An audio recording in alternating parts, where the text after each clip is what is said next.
Testing, testing.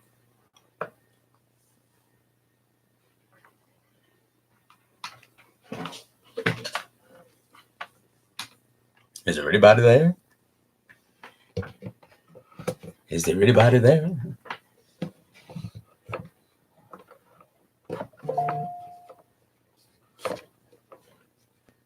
Anybody there? I guess ain't nobody there. What time is it?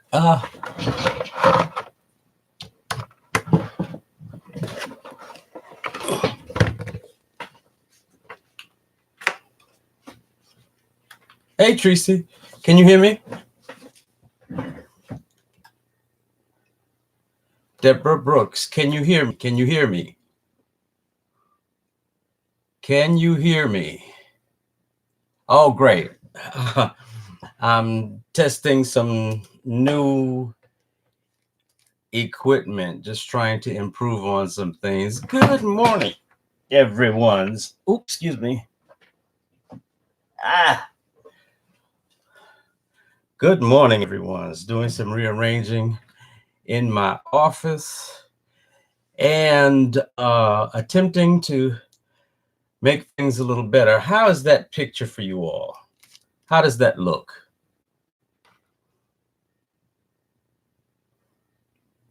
How does that look? Good morning, Diamond. Oh, I look a sight. I look a sight. It's a little dark, really? Oh my.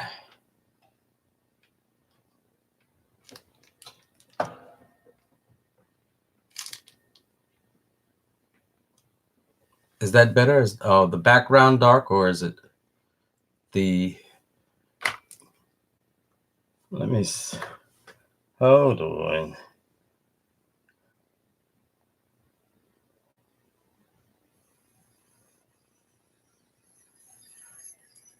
Here it does look a little dark. Here it does look a little dark. Ah! Yeah, let me monitor it on. Hey, Wildcard. Good morning. Oh, at 2 o'clock in the morning, I didn't think this many people would be in here. Like I said, I'm just making a test. All right, I'm having to readjust things and to adjust things, and I need to shave and all that good stuff. Yes. Well, good morning to everybody. Deborah Brooks, Tracy. Again, it's just another test because I'm trying to improve on some small things. So I see I'm going to have to, if I'm going to use this computer, I'm going to have to do better lighting. Oh, wait a minute. Let me see something. I probably doesn't change anything. Nope, that didn't change anything. All right. So I am going to have to mess with the lighting and stuff. Okay, I'm gonna have to bring all my lighting out.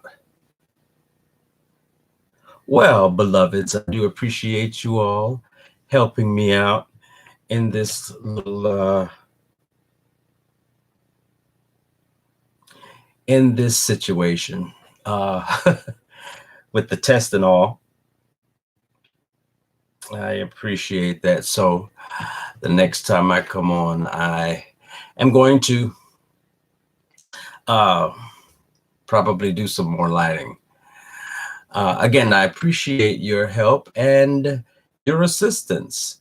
And again, I thank you all so much for coming in. Oh, you're watching on your television. Okay. All right. I'm concerned about the lighting. It's okay. So, I just don't want to take out all those lights, but like I said, I'm rearranging my office and doing some work in here to accommodate, um, a light kit that I've had for a while, and just want to make things look a little better. Yes, yes. So, how was everybody's day?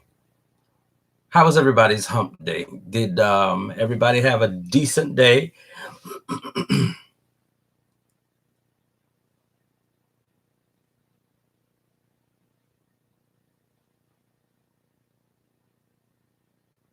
Okay, the light is just dark in the back. Okay, all right. Oh no, that's too close. Okay, I will probably. Okay, you know what? Maybe. Let me see something else.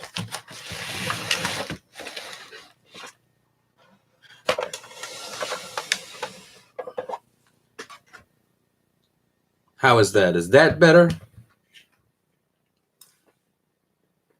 Ooh, oh my gosh, I'm gonna have to call my friend who is a plastic surgeon. Oh my goodness. Would you look at those Louis Vuittons? Y'all see them Louis Vuittons? Jesus. Oh, I'm gonna have to get me some. I can get it done free. A friend of mine will do it for me. He's a plastic surgeon. So the next time you see me, you won't see all this luggage up under you. Ah. But is that a little better? No, I don't think so. Let me see.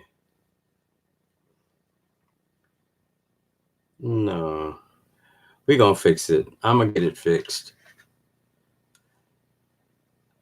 Hey, Cheeky, good morning. Owner Corona, hey, young lady, how are you? Okay, so well, I think it was Tracy said it was dark in the back.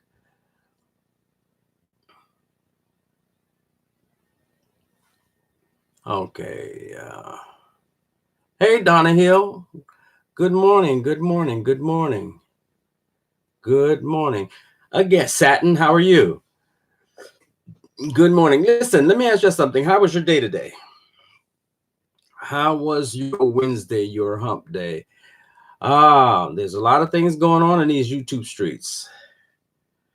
A lot of things going on. Um, I haven't been on that much today. Oh, good, Corona. Glad that you are well and that you had a good day. Hey, Donna Jane, how is you doing? It's good to see you over here again. So that everybody have a good Wednesday.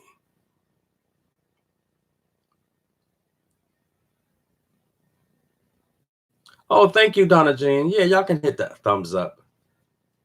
I don't wait a minute. I only have one thumbs up in here with 14 people. Oh, somebody just left. I guess my breath smells. It's smelling through the computer. So somebody ran out. Okay, it was great. Well, listen, I said it in my okay, good, Diamond. Good, Tracy. Oh, you always miss my lives, Donna Jean? It's all right. I seem to come on at some of the weirdest times, it seems, and I don't catch most of the people, but I'm not upset. I'm sure we'll figure it out. Hey, Mystery Van, welcome, welcome, welcome. Oh wow. I'm just testing out some changes that I'm trying to make for the better. Oh, thank you, Wildcard.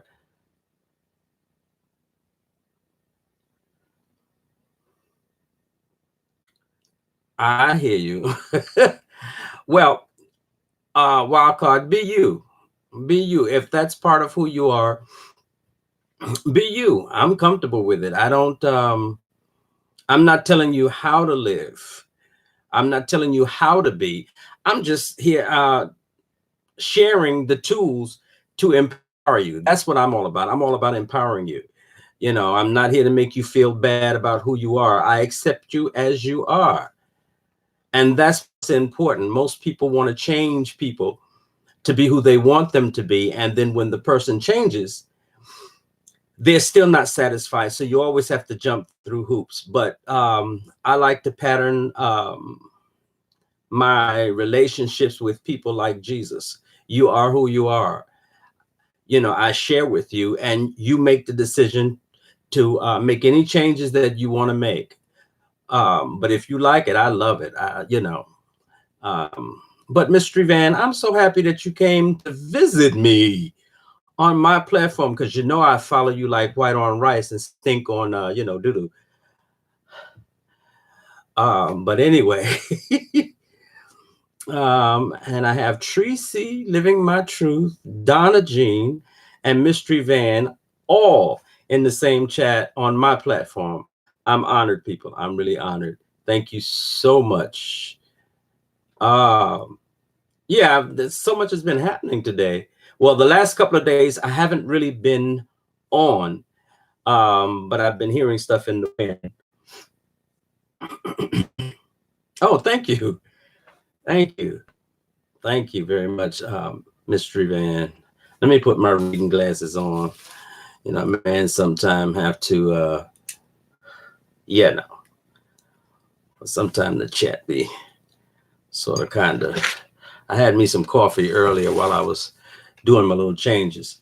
But like I was saying, you know, I noticed that in relationships, there are some bumps in the road.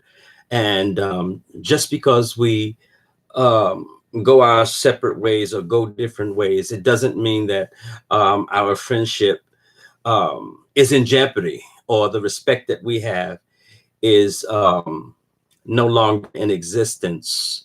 So I appreciate all of you. And, you know, it's about getting along and supporting one another, whether we agree or not. So, um,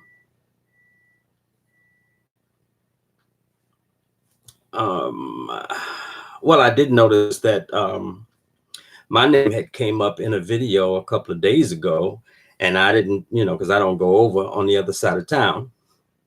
But I'm learning that every time my name comes out that individual's mouth, who I, you know, I call him the cow with the dragon tits.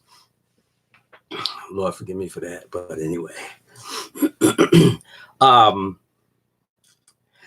I have decided, I've made a decision that every time my name comes up, I'm going to go out and do me some retail therapy.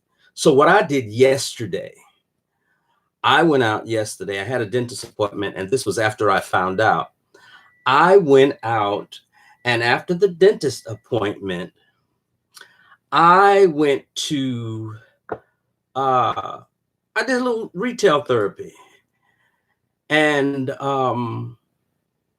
wow, I fell in love with these two pair of boots, and I had a rough time deciding on which one that I wanted. One was a pair of Donald Pliner, and the other was a pair of Karl Lagerfeld. Oh my God, I almost freaked completely out because I couldn't decide. So I decided to treat myself and buy both of them. And oh yeah, Diamond, it's nothing better than retail therapy. Oh no, Mystery Van. Um,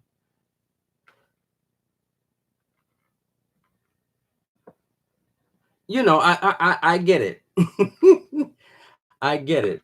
You know, and there's no condemnation about not believing in God.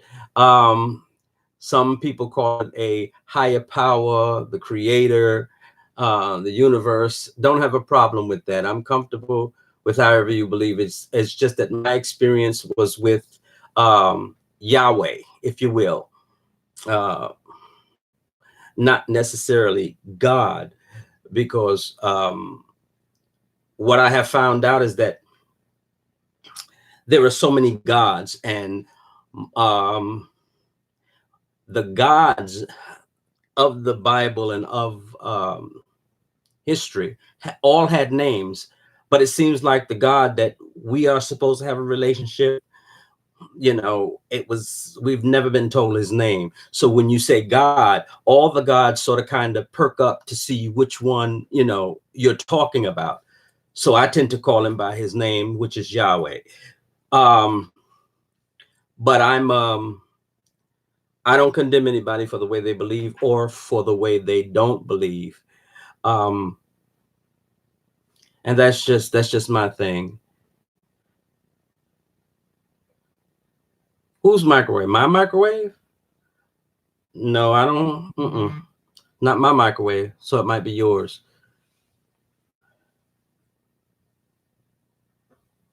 Well, listen, Donna Jean, um, especially over across town. See, it's one thing to not believe in God. It's another thing to claim to believe in God and to claim to be a spokesman for him.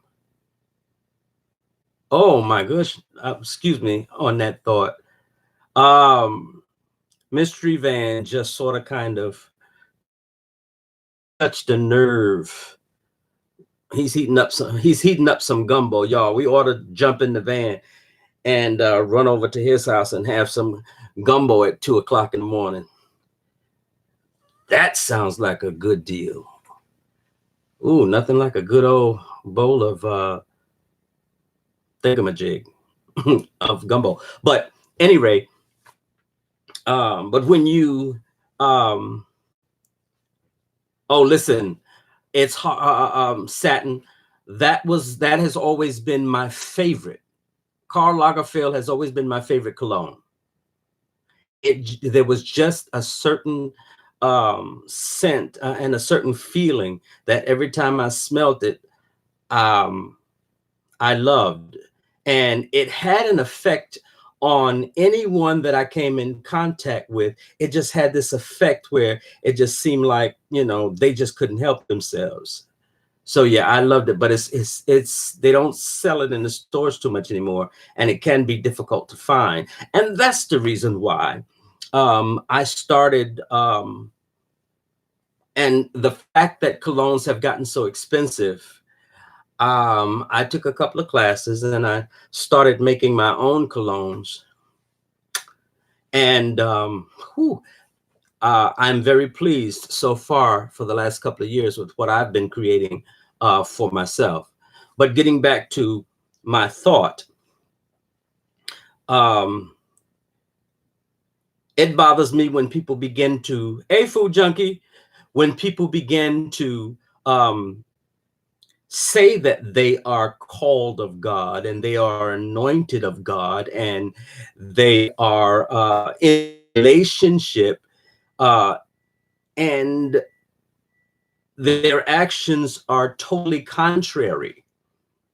I'm a firm observer of behavior plus your words, because your behavior will always, and I say this a lot, but your behavior will always, not almost, but will always convict you, and they will always show whether you are who you say you are or if you're not. So most of the time in observing, I've observed that their behavior betrays their word. I'm saved, sanctified, filled with the Holy Ghost, with a mighty burning fire, burn all that sin that's not like Jesus. However, you dox people, you cuss people, um, you bring havoc and chaos and confusion. You do these elementary reads, and you redundant, and You call out people that have nothing to do with you, and those people that you have given. And it's amazing how because I did see part of a video today in my travels of how the individual was calling out an individual that they gave $50 to several months ago and was asking, "Where's my money? Run me my money." And I mean, I'm like, um, confused, because if you gave it from your heart, why would you carry on about somebody coming for you or dragging you? You have dragged people for months, for almost a year. You've been dragging people and dragging people, so much so until your soliloquies, if you will, are exactly the same as day one. You say the same thing: brother, daughter, tree dog. And I'm like, dude, really? How old are you? How old are you? Chronologically, you should be at that age where you automatically get respect. But mentally, you are somewhere on the higher end of. Hey, Renee Halbert, good morning. Thank you. I'm glad you caught it too. You know, you're somewhere high on the Kinsey scale. That scale that determines on how mentally capable you are. I've said this before. You know, um,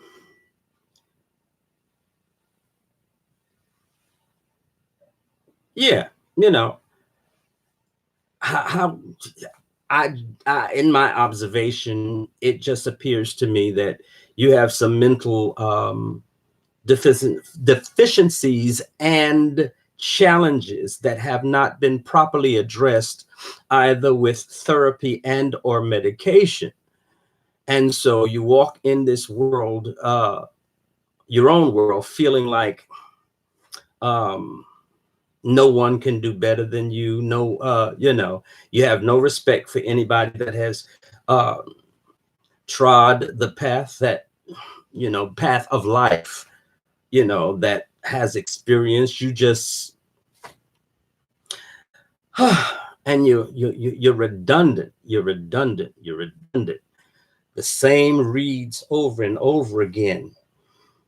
Like an old bitter queen. And I don't mean like the Queen of England. I mean, a stunt queen, house queen, um, like an old bitter queen. And then I observe some things about the relationships that you said you had. And it amazes me that someone that was so good to you, when they wanted to move and take you with them, you decided not to. So, I mean, if I take into account your behavior and personality, and to balance them, I would come to the conclusion that the person that you were talking about, that you were in this relationship with, left you where you were because they didn't, not that they couldn't, but they didn't want to deal with the flaws, the personality flaws, and the lack of self-control, because there's a large lack of self-control there. And I know something that I did catch the other day, that he said, that individual said that it's all good until you lose your teeth. I'm not threatening nobody. And see, this is the thing. You say this, and then when you're confronted, you get quiet, and you don't, you buck, but you don't knuck. You buck, but you don't knuckle up. Because if you were that bad, you would have, let people know, the deal. But in my estimation, well, I know you can't do too much fighting because, baby, you move too fast, those legs start rubbing together. We'll have to call 911, get the fire department out there to put that fire out because that's a whole lot of rubbing, But it really is. It really is. Oh yeah, 1876 house. Hmm. I would suggest that we compare deeds, because your deed says 501c3. So you really can't talk about anybody's house.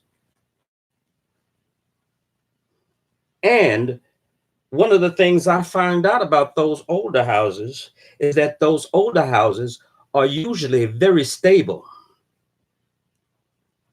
They're well built because most of them were not built by machines, they were built by individuals. So, um, you smell bacon. No, I smell milk. Oh, so he must be in the I smell lactose. So there must be in the bushes. But you know, and I don't talk about anybody's appearance, but and I can't speak for the owner of the proverbial 18 so and so house, but I will say this: that individual did speak about my locks, and he called them dreads, which is a disrespect. But again, if you don't have no respect, you just don't have none. Hobby so never, as my grandmother used to say. Um, my locks are they are indicative of my spiritual life, and they are connected. So they're connected both to the creator and to my ancestors. And the thing is, had um, I not done the locks when I did them, and it's only been about 4 years, um, a lot of the decisions that I made that were guided, um, these made me more sensitive in a spiritual realm. And so there are things that I was guided into, and I made the right decisions. Although most of my life I have been blessed to make the right decisions, you know. And it's funny, people want to talk about your hair, but they ain't got none. And then when they decided to get some piece of mess on their head, it was totally a mess, and Tracy had me dying, but I was the same way because Tracy, I am a licensed cosmetologist in the state of New York. Oh, these glasses are making my eyes look funny. I'm a cosmetologist in the state of New York and have been so for at least 30 years. So when Brother Man did that little thing on his head, first of all, oh, let me tell you, my sister has been a cosmetologist in the state of New York for at least 35, close to 40 years. My daughter is also a cosmetologist in the state of Virginia. So now, with all these people that I've been exposed to, and when I was working in the cosmetology industry, I worked with people that were very well known in the black hair industry, creators in the black hair industry. And when you look at, when you've been trained and you look at different people's work, you can tell, number one, who's trained them. You can also tell if they're experimenting or if they're learning how to do it. You can always tell their training. And that little incident, I'm going to call it, that individual was wearing was an incident close to an accident. However, If he liked it, I don't care because I ain't got to wear it. I have hair. I did this earlier today because I wanted people to see. You see this head? Look at this head. Isn't that a beautiful shape head? Look at that. Look at that. Look at that. Look at that. Look at this hair. I got hair. And all he has to do is let me know. And I can, once I have my hair trimmed, I can send him some so that he would have some human hair, some real hair, some hair that has been taken care of, that has been nourished, um, you know, and have his, just takes and get him some, glue, and he can have dreads in the top or locks in the top. Okay. But you know what? I didn't even get on here to be on here this long, but I'm gonna go with it. This was just supposed to be a test, everybody, but everybody started falling in. So I said, hey, what the heck? I'll just hang out at 2 o'clock in the morning because I don't have anything else to do. I don't have to work in the morning. And that was another thing. I had extended an invitation to that brother several times that if there's something that bothers you about me, we can always have a conversation. I would accommodate you. I would even secure you a hotel room here in New York, preferably downtown Brooklyn, one of the nice comfortable hotels, if you wanted to have a conversation. But I guess he doesn't want to have a conversation, so therefore, reminds me of school, when I catch you, because we are going to, and that was another thing. Let me say this. People don't understand. He lived in New York. I'm born and raised in New York. I know everybody that is anybody in the church scene in New York because that was my life. It's not very difficult for me to walk in any church in any borough. And see, church folk have a tendency that all you have to do is be friendly and mention an individual's name, and they will give you information. As a matter of fact, he said he lived in Kew Gardens. I worked in Kew Gardens. So it wouldn't be difficult to get information if I was that interested. But he's not of any value. He has no value. And he has no quality. So, as I like to say, oh, Donna Jane, really? Oh, okay, dokie, that's cool. Hey, Renee, good evening, good evening.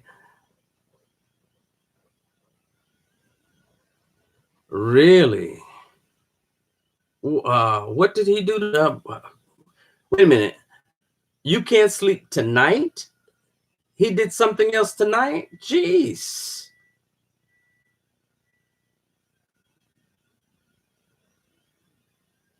A person knew him for dating her friend. What, her friend guy or her friend girl? Well, I would assume that it would be her friend guy because you can look at his pictures and tell, oh yeah, I know it had to be a guy. Because you can look at the pictures of him with the females that he used to scam people, that he's very uncomfortable. Food Junkie had a wonderful picture that he had put up, I think on his community page or somewhere he had put it, because I had saw it, where his interaction with the female was like, this is, real interest, real attraction. But the pictures that he showed, this is the kind of women that I like. Oh, okay. Yeah. Oh, but that when he was saying he was bisexual. And y'all have to forgive me, but, bisexual.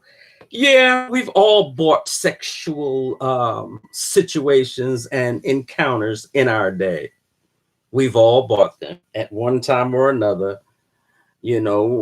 quid pro quo, you know. No, actually, Tracy, he is bisexual. He buys quite a bit of sex. And from what the streets are saying, he's buying sex now from Mark, if he's getting sex. I mean, somebody had said something about golden showers. So he's actually buying golden showers because of a weak bladder. Ooh, y'all have to excuse me, but I had to laugh at that. Ooh, baby. Ooh, when I heard that Pastor likes golden showers, he likes golden showers and he's paying for it. But wait a minute. Oh, well, he must be paying for it with his Google AdSense check.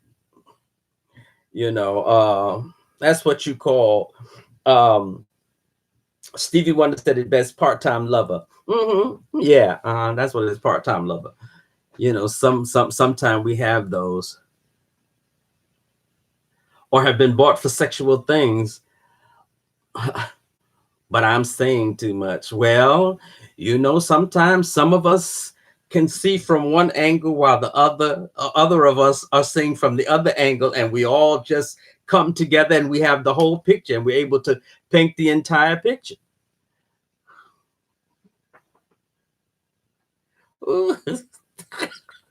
Wait a minute.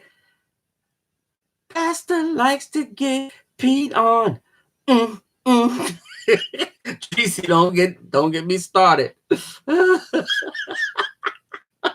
Ooh, oh boy.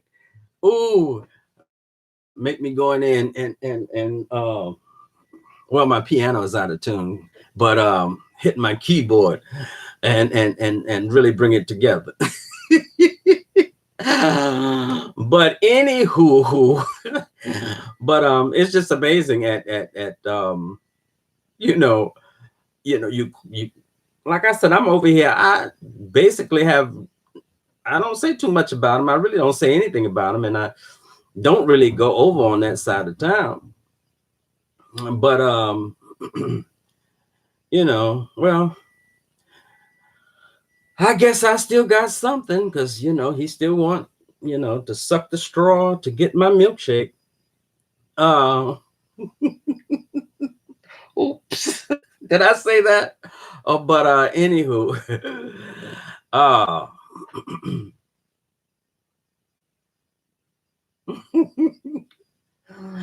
yeah, red light. I said the straw. I didn't say anything else.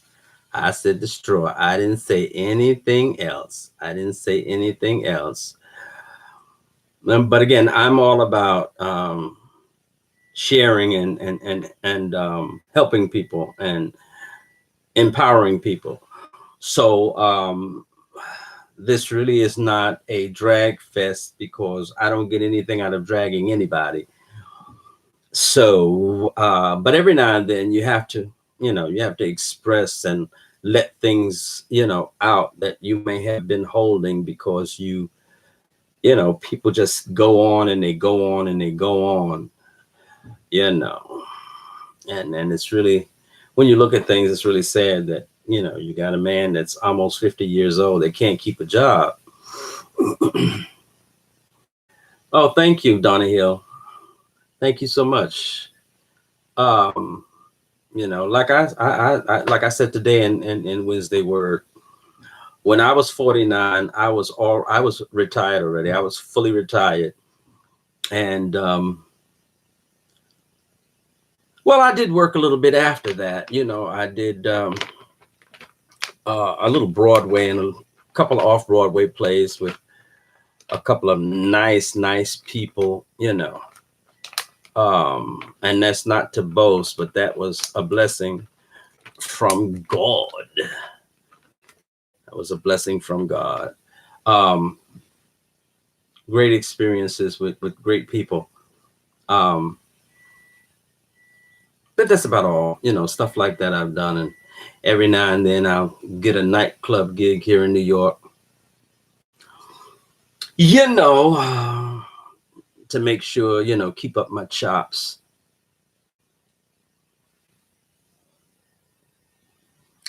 Yeah, but you have some people like that they want to control everything, and that's amazing because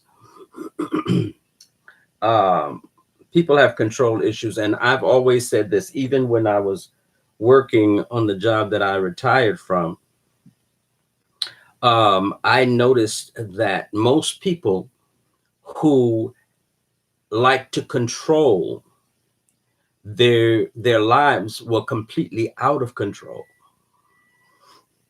Their lives were so totally out of control, it was ridiculous.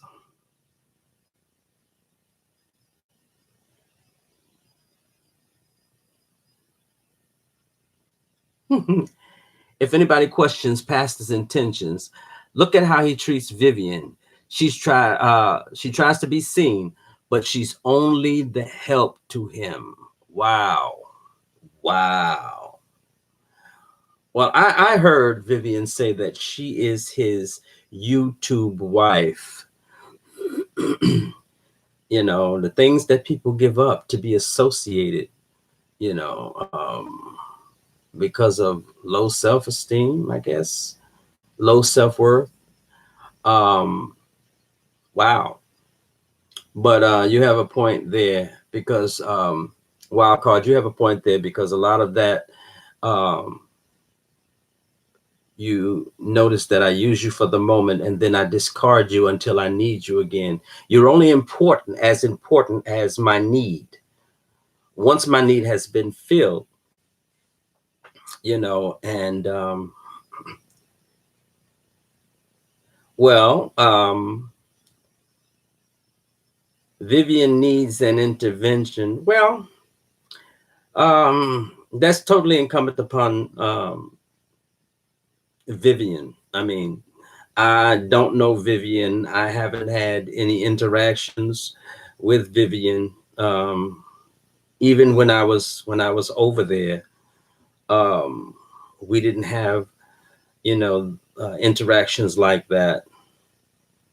Um, Tracy, oh, I don't like the way this light is making my teeth look. Yeah. Um, nah. Um, Personally, I don't know Vivian, so I can't speak, and I haven't had any interactions. So, um,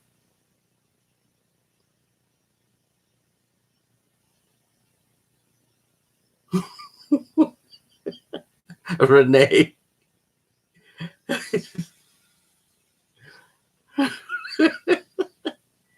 wow, you guys are a bit much. Haley Andrews Vines, good evening. Good evening. It's really good. Well, it's more like good morning because it's 2:39.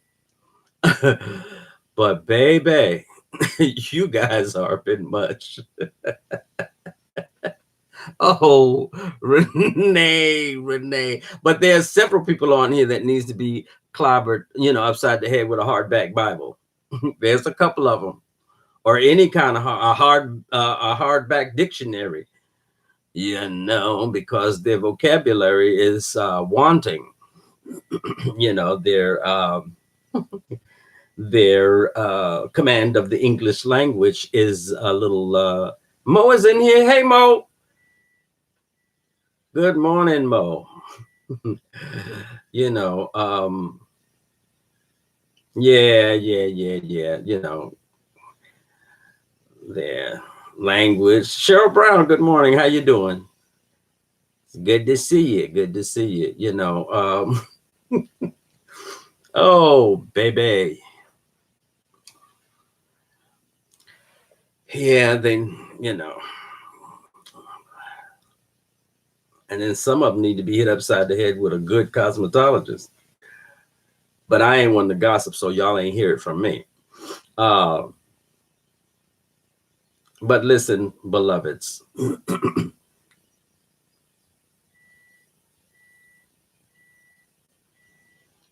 well, during that time, I was checking out those videos, wild card. She wanted to be acknowledged so bad. I felt sorry for her. She literally Okay. Um, well, see, people, and this is what so many people don't realize, is that people make choices. And when an individual makes a choice, it's this is why I do a lot of observation, because a person's behavior so often will tell you the choices that they made and whether or not they were duped into that situation or they were looking for something. So I tend to, when I see um, beyond the curtain as to the decision that they made, I can't feel bad for you because you made that decision. You so often we want to belong because we have not fit in anywhere. And see, this is the important thing that I found about fitting in, because I was one that never fit in. I never really fit into, with my peer group. I didn't fit in. Usually I was more comfortable with the older generation, which was a plus for me because I learned a lot of stuff. I gained a lot of skills, a lot of reasoning skills, a lot of thinking skills, and the ability to sit back and observe and then make the correct judgment, or at least the right judgment, you know. um, but there are people in life that make decisions based upon their loneliness and their wanting to be accepted. And when someone shows them that they accept them, so your connection is unstable. Okay. Okay, it looks like it's okay. Um, so they become comfortable in that situation. They become very, very comfortable, and they feel good about it. So they stay there, and they take the abuse because it's like any attention is better than no attention at all, you know, and it makes them feel important. Yeah, wild card. Yeah, she wants to feel important, but see, that comes from within. That doesn't come from without. It comes from without. If you're not important to yourself, um, nobody can make you feel more important than you should feel for yourself. And the only way to get to that point is to go inward, you know, and uh, come to terms. Hey, sci-fi dork, welcome. Good morning, and welcome to my chat. I just was experimenting on some and trying to, you know, make things better. And people started coming in. So I was like, well, I might as well sit here for a couple of minutes and just chat with everybody. But it's good to see you, man. It's good to see you. It's good to see you. Y'all, let me tell you something about Sci-Fi Dork. This man has me hollering all the time. He has me cracking up whenever I check out his videos, which I have a tendency to do every time I see one. A lot of times I think I'm the first one, that sees his video, because number one, he reminds me of Chris Rock. So I would, kind of or I kind of feel like he must be one of the Rock brothers. I don't know how many Rock brothers there are, but he might, it seemed like he might be related to them because he's got that swag that they have, blah blah blah. And however, love it, love it, love it. All of you that if you have not checked out Sci-Fi Dork, go over and check him out. You know, and subscribe. Subscribe. He does reviews and he comments on a lot of stuff. which is great. It keeps me, it keeps me motivated. It keeps me up. Well, it is great to see you, man. It's great to see you, and I appreciate you coming in.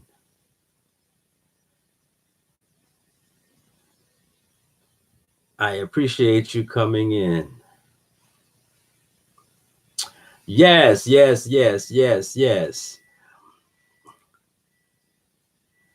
Wow, wow, wow. I feel special, y'all. I got Donna Jean. I got Tracy Living My Truth. I got Food Junkie. I got all these great people. Sheila Dixon. Hey, I'm sorry, Shaquila Dixon. Hey, how you doing? It's good to see you. Haven't seen you in a while.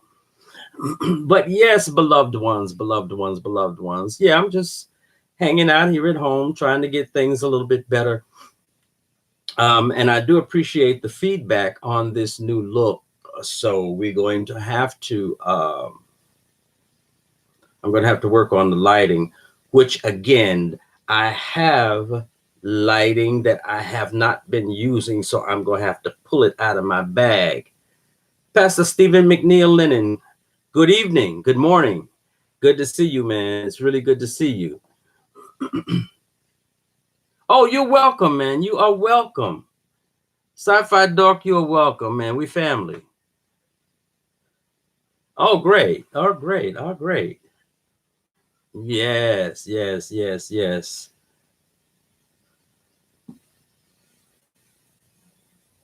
Yeah, yeah, yeah. I got all these great people, Donna Jean, all you great people. I appreciate this. Wow, Renee Hilbert. Hulbert, I'm sorry. Oh, you got both hammers tonight, huh, Tracy? Yes, yes, yes, yes. Pastor Stephen, I did get oh, why thank you. Thank you for the super chat, Pastor Stephen. Wow. Stephen McNeil Lennon. I did get your question that you sent me. Um, but I don't recall getting any, or I couldn't find any email that you may have sent me.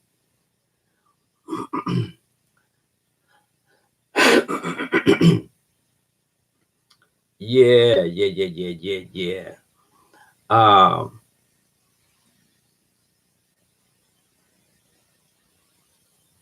yeah, yeah. All right. I appreciate the super chat. Wow, thank you so much. Uh, yeah, as I was saying, you know, I mean, I've skipped through a whole lot of stuff. What are you grabbing hammers for, Tracy? Ah, relax, everybody, relax. Ain't everybody's cool in this chat tonight. Everybody is cool. Everybody is cool. Everybody is cool. Yes, so I'm just observing some of the things that's oh, okay. All right, I got you, Tracy. All right. Tracy's got a hammer tonight. Yeah. Mm, mm. Tracy's got some hammers tonight.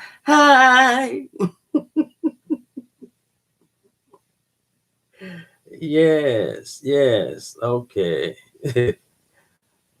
Yeah, I'm grateful. So yeah, I've been observing a lot of the things, but then I've decided to um, let a lot of that go because again, I'm in my corner letting my light shine. But if you feel like you're gonna get clout or get coins, make your coins. I don't know how you're gonna make your coins off my name or off my because I feel like sci-fi dork, my minuscule, irrelevant. How does he?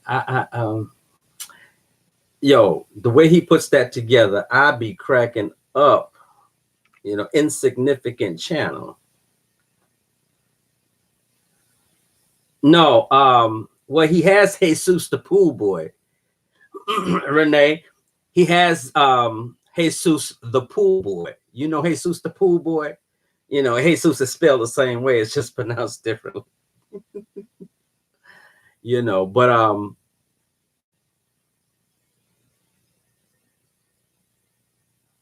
yeah, yeah. You know, so I just observed all that stuff, and it's really, excuse me, it's really funny to me. It's just funny, you know, how everything can be dormant, and then all of a sudden, out of the blue, you know, because a lot of times it's fishing. It's fishing for a partner to um, go back and forth to make a coin or to scam a coin, because it's just like scamming. I come and I pick with you and, you know, start, um, you know, a back and forth so that, you know, my numbers can go up. But listen, you know, I do what I do, but I know in the scheme of things, you know, and it looks really funny to me that somebody with quote unquote 11,000, almost 11,000 subscribers would be throwing my name out, you know, to try to bait me into a beef, a back and forth match, especially when um, you're not on my level. You are beneath me. I mean, again, you have no value. You know, you have no value and no in the scheme of my life and what I'm trying to do with my platform. You offer no value and no quality. So I wouldn't go back and forth with you, even if um, I would go back and forth. It wouldn't be with you. But that's what I'm not looking to do on YouTube. And then I did say today, and I'll reiterate that there are people on here that have been on YouTube for a long time and have been, you know, doing their thing, you know, with the beefing for coins or beefing for dollars and going back and forth, attacking people and all this kind of stuff. However, it just boggles my mind how some of us who came on, who started our platform, let me put it that way, who started our platforms in March, April, and May, and we're being approached with in endorsements, and we're being approached with sponsors, and we're meeting with these people and back and forth with these people in negotiations, and you're on there 11 years, 10 years with 11,000, almost 11,000 subscribers, and your numbers are this, and compared to a lot of the people that came on in the last year, and you don't have anybody offering you a consideration. I find that because again, you are the father or the mother or the milk giver of the house of Wilson. You have all these people that you claim your sons, but I don't see, and your daughters, but I don't see any of them. And I mean, some of them have crazy numbers. I mean, started after me, and they have these 5,000 subscribers, and I'm like, oh my. However, but still, no, nobody has reached out to them to say, I like what you're doing. I get what you're doing. I have this product. I have this brand that your brand connects with. Hey, Tamika Farrington, good to see you. Um,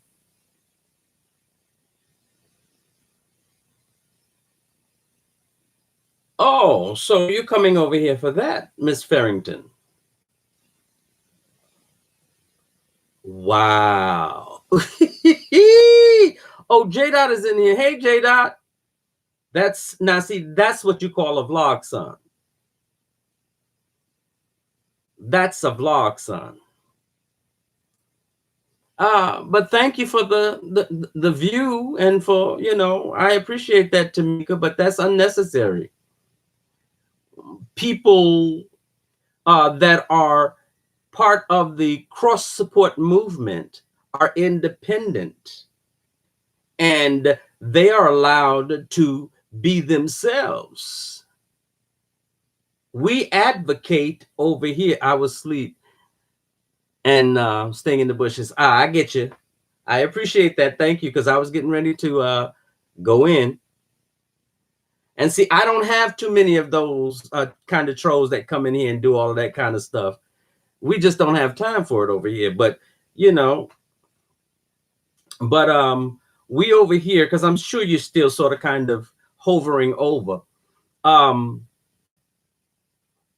We of this generation of YouTube, we're not owned by anybody and we're not controlled by anybody. We have our own mind. Again, listen, I'm looking at 60 years old and I'm proud of it. Okay, I'm looking at 60 years old, beloved. And I didn't get this far allowing people to control me. Didn't. No, I made my own decisions. I'm not saying that every decision I made was appropriate or right at the time. However, I dealt with it. I dealt with the comfortable and with the uncomfortable. I dealt with when it worked out. See, this is what I said earlier, is that as a New Yorker, born and raised, we have this hustle that is inbred with us, inbred in us, that when we make decisions that don't work out, we have that hustle that we take it in stride. And what we do is we transmute it. If it doesn't work, we move on to something else and put our energy into that. Because we realize that, or we're open to the fact that if at first you don't succeed, try again. If this doesn't work, then let's change it up. Let's take something away and add something to it, and then let's try it again. Because you may fail 99 times, but that 100th time may be the time that you succeed. That 100th time may be the point when everything comes together. Everything lines up and boom, bang, everything lines up and you're off to the races. So we in New York are inbred with that hustle spirit. And it's difficult for us to allow other people to control us to the point where we become robots and we do what they say, when they say, how they say. No. I mean, and I'm just using us New Yorkers as an example because that is my experience. However, There are people who have that personality that they will not be controlled. And so we have to learn how to accept them as they are. And see, I think this is one of our biggest hangups in the Black community, is that we are forever trying to change somebody to the way we want them to be, rather than accepting them as they are and loving them in spite of. And again, I don't have to get along with you to support you, but I don't have to tear you down either. I don't have to. If we go our separate ways, we don't have to fight going our separate ways, beloved. We don't have to fight. We don't have to pull each other's hair and snatch each other's eyelashes off and mess up each other's makeup. And I'm learning that the most powerful weapon that I possess,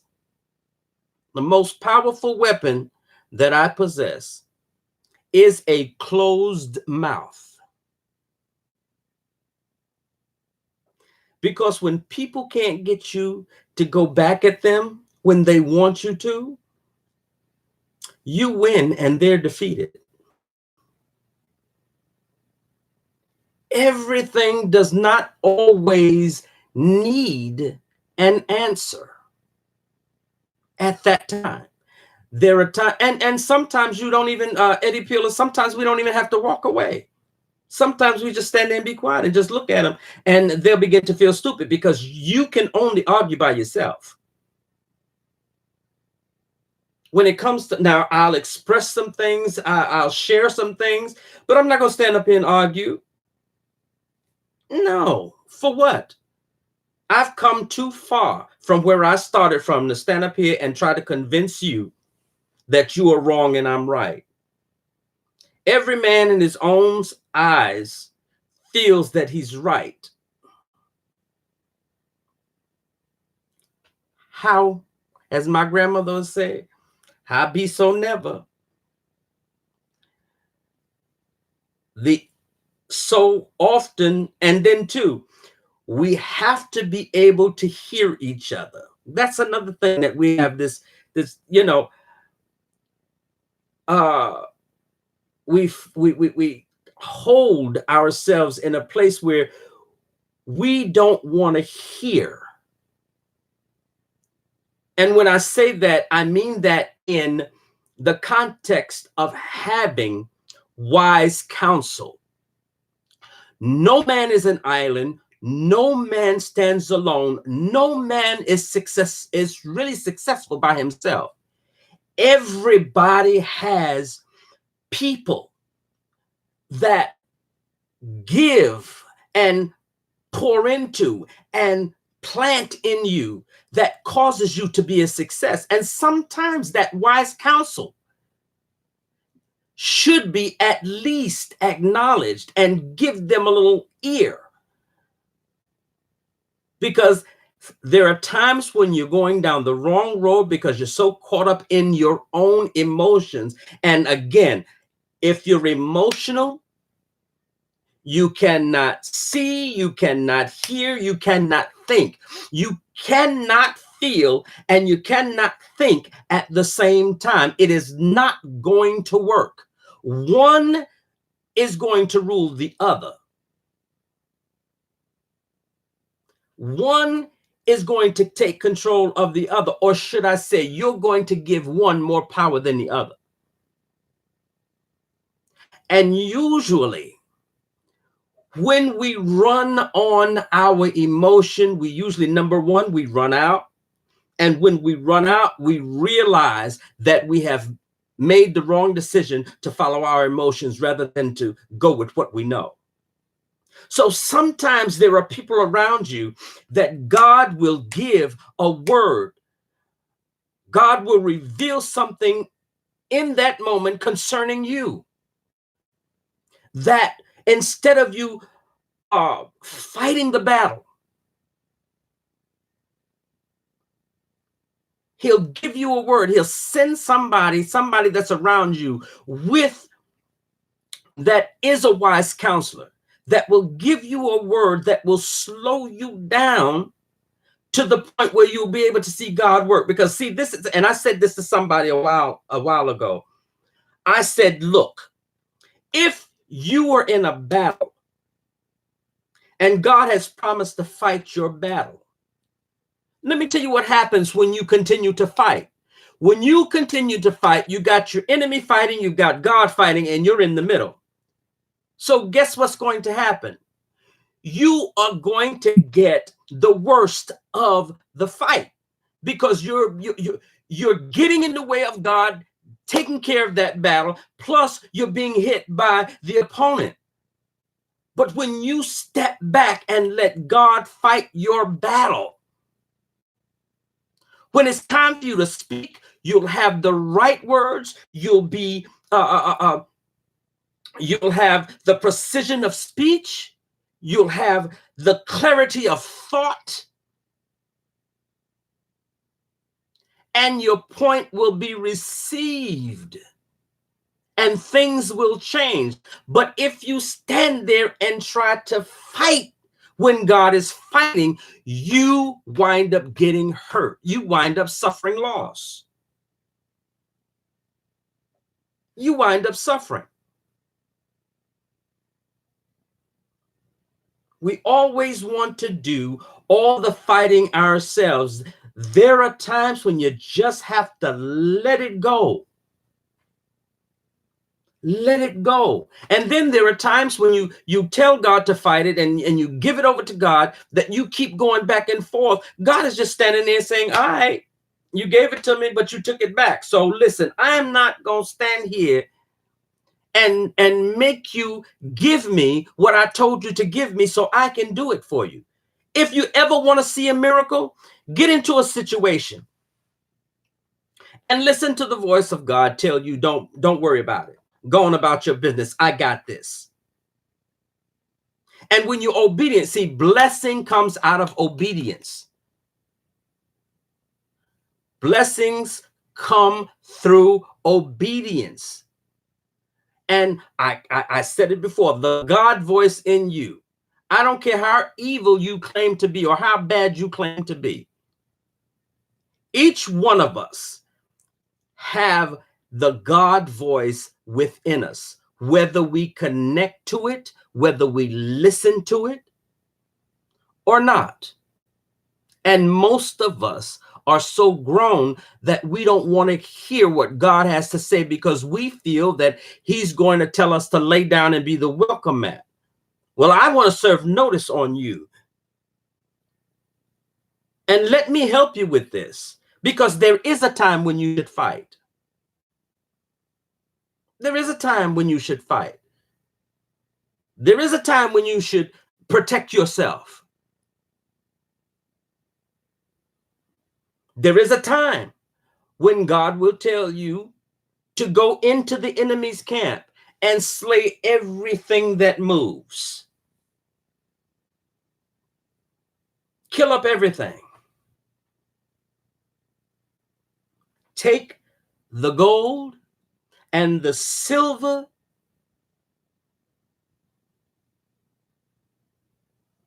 and it's yours. There are times when he will tell you to go into the enemy's camp and take what belongs to you because the enemy has stole what belongs to you. But you have to have an ear to hear the instruction. And then you have to be able to behave accordingly. That when it's time to fight, fight. But when it's time to stand still and see the salvation of the God that you serve, then do that. It's time to just stop and let God fight it.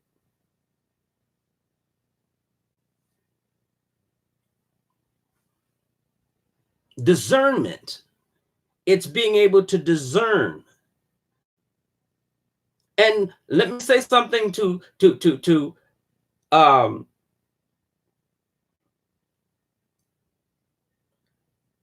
let me say something to put into your spirit. Discernment is not natural. It is not something that we can learn. It is something that you practice within you, which is in your spirit. You can activate it and you can allow it to flourish and to grow.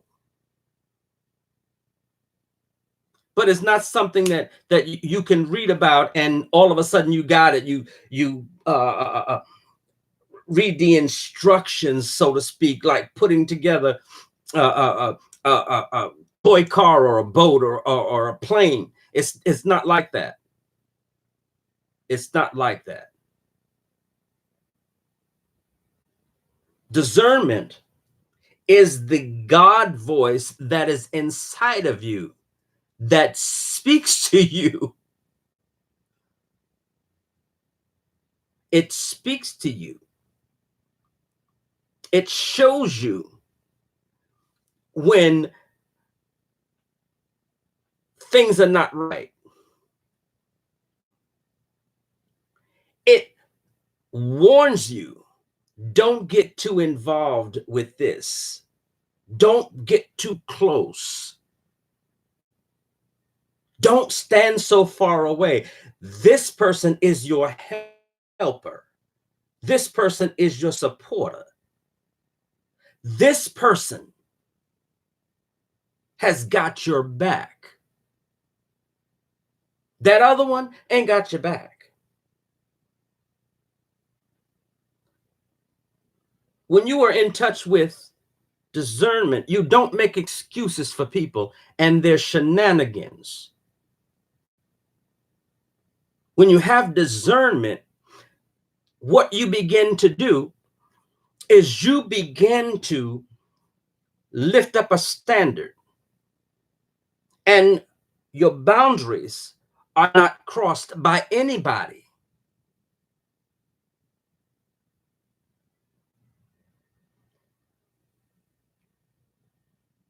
The boundaries are not crossed.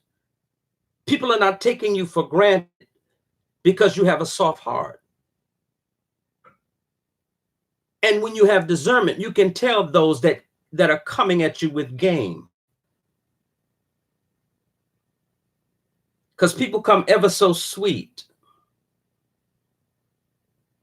Oh, I love you. You know, Leandris, I was, your day one. I'm your day one. I was there from the beginning, and I support you. And so often you don't even have to go into anybody else's chat to find them backstabbing and trying to set you up. Listen, I have been in people's chats in the bushes, and people have come in and spoke. All they've said was hello to the chat, to the host and the chat. And I'm looking and I'm saying, okay, let me count down. In about 3 minutes. And in about 3 minutes, that individual has completely turned that chat upside down, inside out. Everybody's fighting with each other.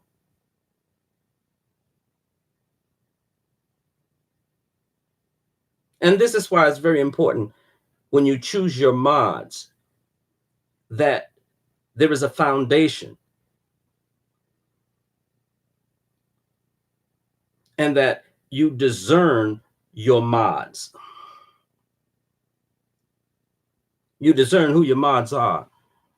Because I've seen some mods in a couple of chats,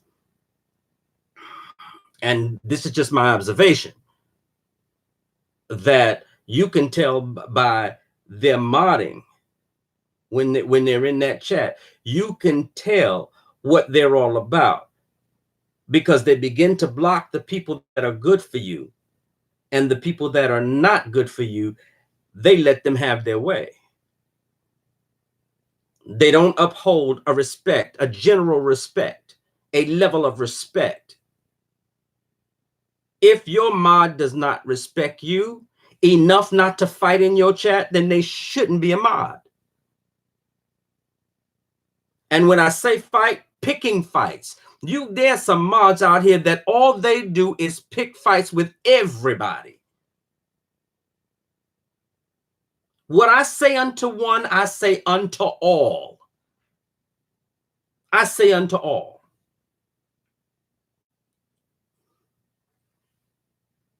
People come in and say hello, and the mod just start attacking them. This is how you recognize whether somebody else is running or taking over someone's platform. That's how you tell. You tell by looking at the mods and seeing how the mods are behaving. And when the trolls come in, and how the trolls speak when they come in. Now, again, the individual came in here and I noticed that the comment was off, and I was just going to have a discourse. I wanted to see exactly where they were coming from. And why on earth would you ask me a question about Sean Bradley and Tracy? I don't have any knowledge of that kind of information. As a matter of fact, I wouldn't even put myself in a position to suppose. As for me in my house, but you see how my mod came, dropped right out the bushes. Wasn't no wrenches in here nowhere. But he dropped right out the bush and swooped that individual up and got him out of here. Before confusion, before the spirit of confusion could come through, because that wasn't an attack on me. That was an attack to get Tracy riled up so that them and Tracy could go back and forth, and then they could run back to Sean. And now me, Sean, and Tracy are in something that's unnecessary. Well, understand, that's not my ministry. That is not my ministry. Number one, at my age, or no, I'm not going to say at my age, my level of maturity, not going to happen. Not going to happen. Not going to happen. We're not doing that. Not at this time. See, that was, you might have been able to get over back in the day when we were in 30s, 20s, and stuff like that, when all that kind of stuff was important. But at this stage of the game, it's not important. And here's the thing that you have to be cognizant of. These are not 20s and 30-year-old people doing these. These are people in their 40s and 50s carrying on like this, that are the authors of confusion. Now, and we know who the author of confusion is, so that means they're one of the children of the author of confusion.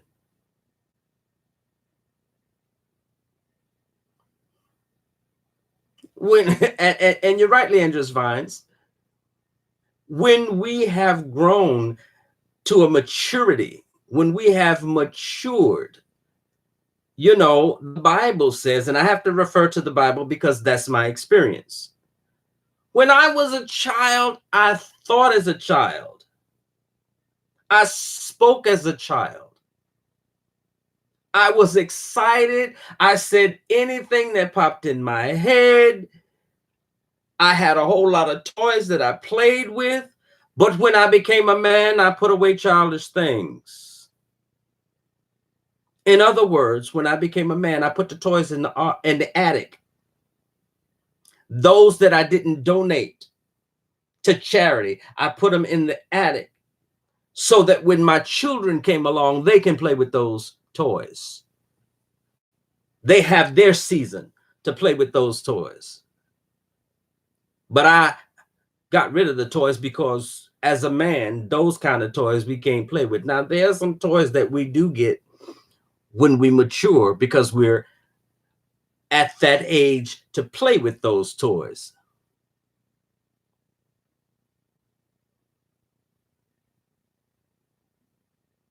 Oh, yeah. Yeah, Donna Jean.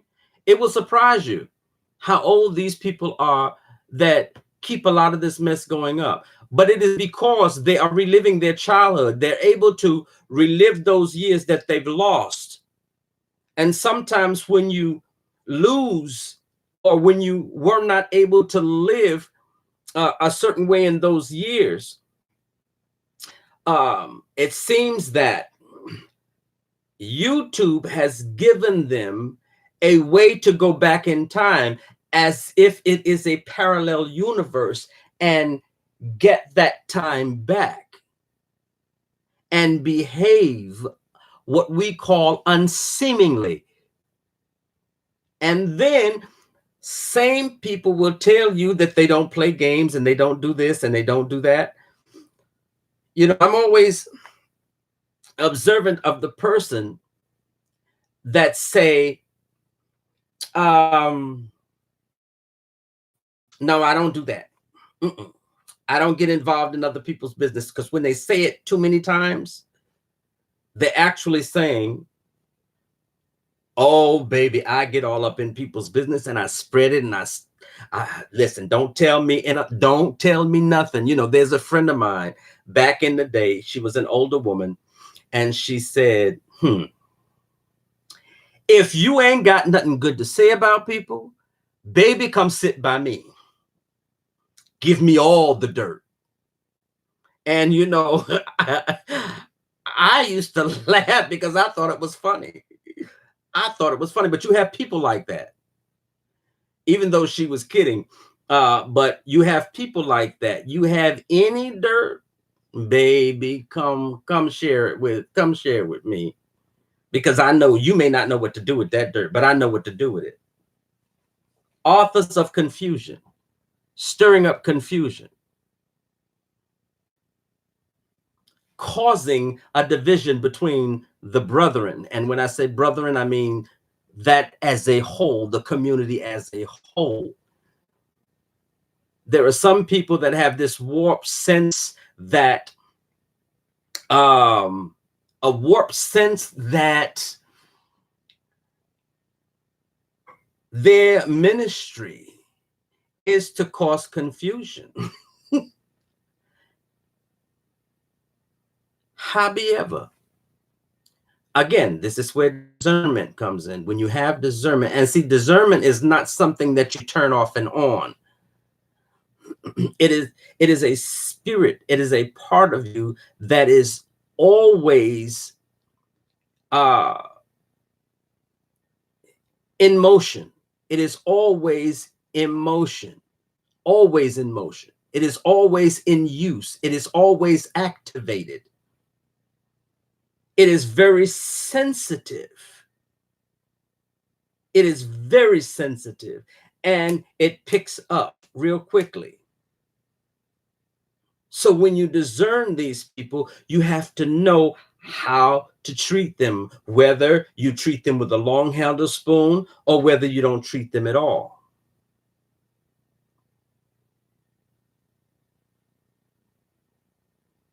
Well, actually, Donna Jean, here is the paradox and the contradiction. They're teaching the kids, don't do as I do as I say. Don't do as I do as I say. You can't do what I do and get away with it. I'm the adult. So you don't try to do what I do because you're not grown enough. However, here's the paradox. The paradox is, or the truth of the matter is, the younger generation is not learning from what you say. They're learning from what they see you do. And so often it becomes a perpetuation of either a good thing or a bad thing, a good way of life or a bad way of life. You know, and I'm not talking down about anybody that's on public assistance, because we have all had our experiences when we have been in need. But you have some people that have been on public assistance, or what I like to say sometimes is the county checks, uh, um, for a generation. Or better yet, let's put it this way: their mother was on public assistance, they got on public assistance, and now their children are on public assistance. They have talked a lot of stuff during those years. However, if the child does not see you striving to do better, striving, you see, the mentality should be exactly what the words are: public assistance, and not public dependence. So often we become dependent because it's available and it appears that we're getting something for nothing. However, you're paying with the years and the energy that it takes more energy to do nothing than it does to do something. It takes much more energy to sit there and do absolutely nothing than it does to get up and move around.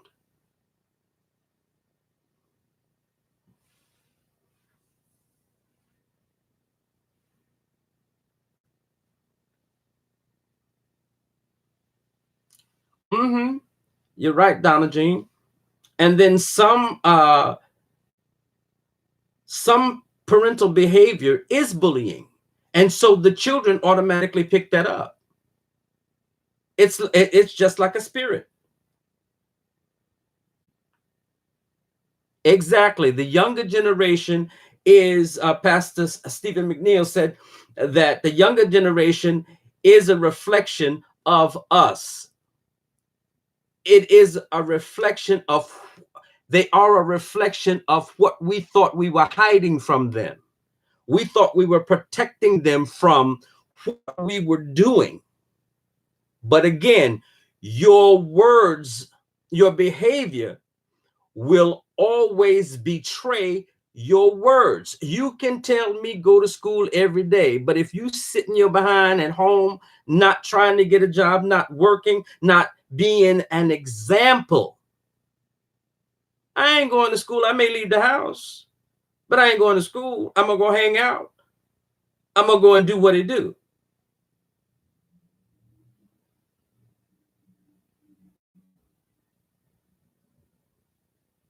And that's where we miss the mark. We believe that we're getting by, or we're getting away. You're getting by, but you're not getting away, because you're going to have to pay for it down the line somewhere.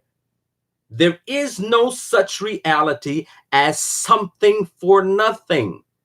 It is not ingrained in the law of the universe. You get what you pay for. You reap what you sow. And again, in the Bible, when God said, I give you seed, that when you plant this seed, the fruit that comes of this seed also bears seed. So whatever seed that you sow in the ground, when you reap that crop and you get that fruit, there is seed in that fruit. So whatever, whether it's negative fruit or positive fruit, that seed is in that negative fruit, which is going to be planted by somebody. And again, it is going to perpetuate the negativism, the destruction.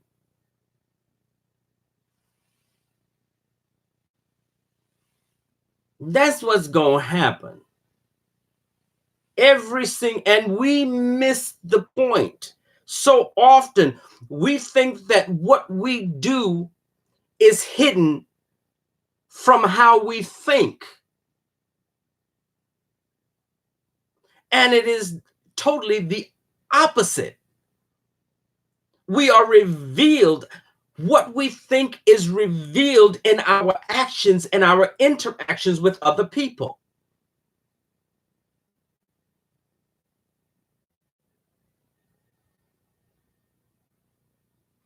Let that sink in for a minute. And we wonder why so often we have conflict with individuals. We have had conflict with individuals in our mind from the very beginning of our meeting. And so often we sit back and we wait for the very moment that it appears to reveal itself. Only because we had that set in our mind that this is too good to be true. There's got to be something. I'm just waiting for this ish, to act out of pocket. I'm gonna be cool with them until they act out of pocket, and then I'm going in. But that's a seed that you planted. So the fruit thereof, the fruit of that seed is directly related to the seed that you planted. So if you think that you're going to get away, even after the fact, it's going to come back on you. It's going to come back to you. It's going to come back to you because you thought it. As a man thinketh, so is he. As a man thinketh, because how you think is how you behave. How you think is how you take care of yourself. How you think is how you treat yourself. And when everybody's coming for you, when everybody's coming at you, when everybody's trying to beat you down, what is your thinking process? What have you thought? What have you thought? What have you planted out there for them to come back, for it to come back on you?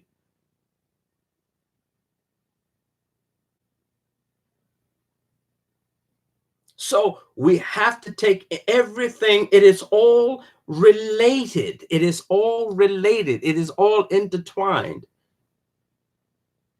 But now, can we change? Can we change our thought patterns? Most definitely. Most definitely. It's a challenge. It's a challenge. It is not impossible. It is not hard. It is a challenge. Because first you have to unprocess that thought and then process another thought pattern.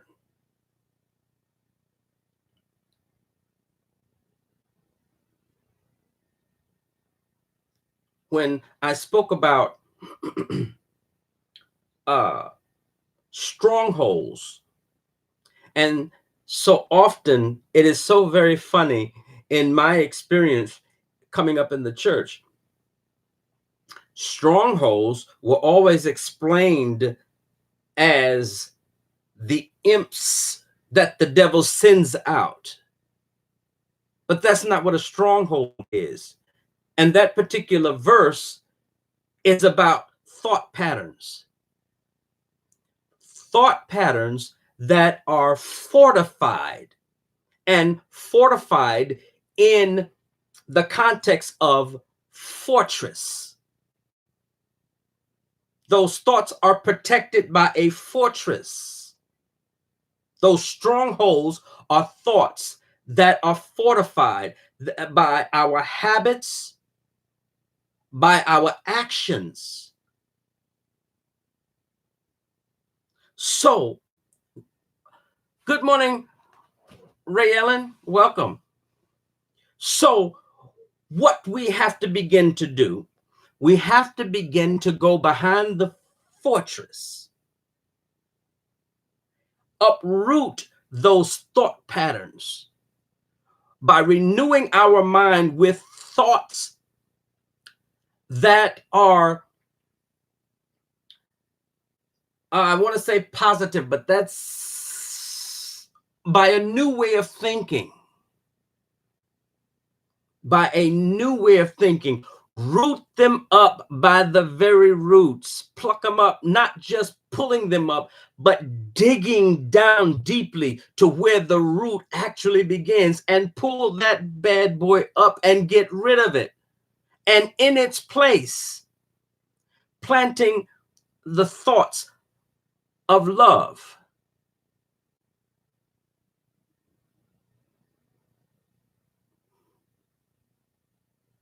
We bring down the strongholds, the thought patterns that cause us to be bound. And we also bring down every thought that exalts itself against the knowledge of what's right. We wonder why people don't do right, because of the strongholds that are fortified, that are behind the fortress of habit and passion. So, and when we look at it that way, what we begin to do is look at ourselves and make sure that we are working on us so that we don't get caught up into or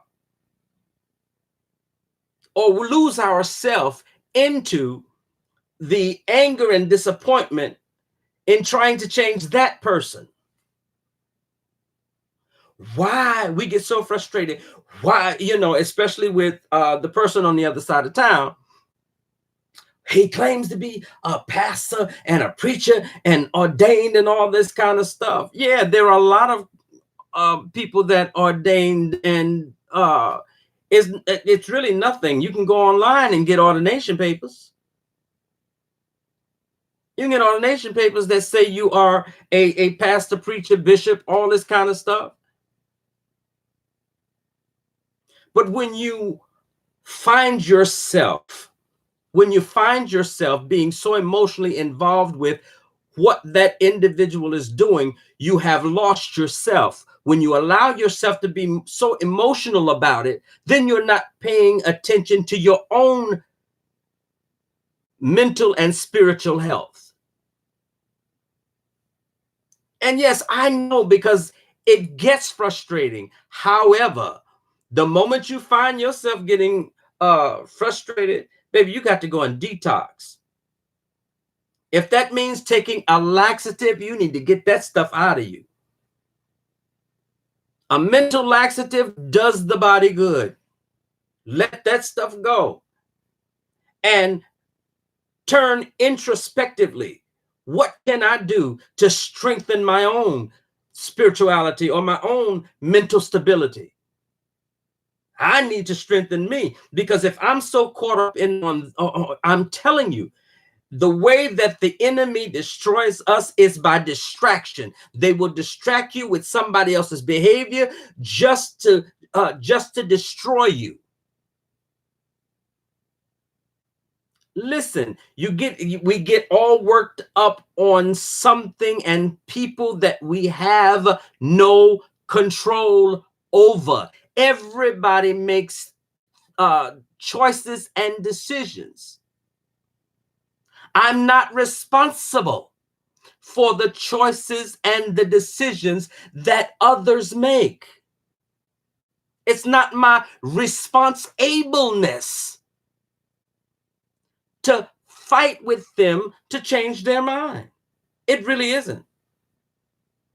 It takes all the mental fortitude and the spiritual strength I've got to keep myself straight. Again, I thank you, Pastor Stephen McNeil Lennon.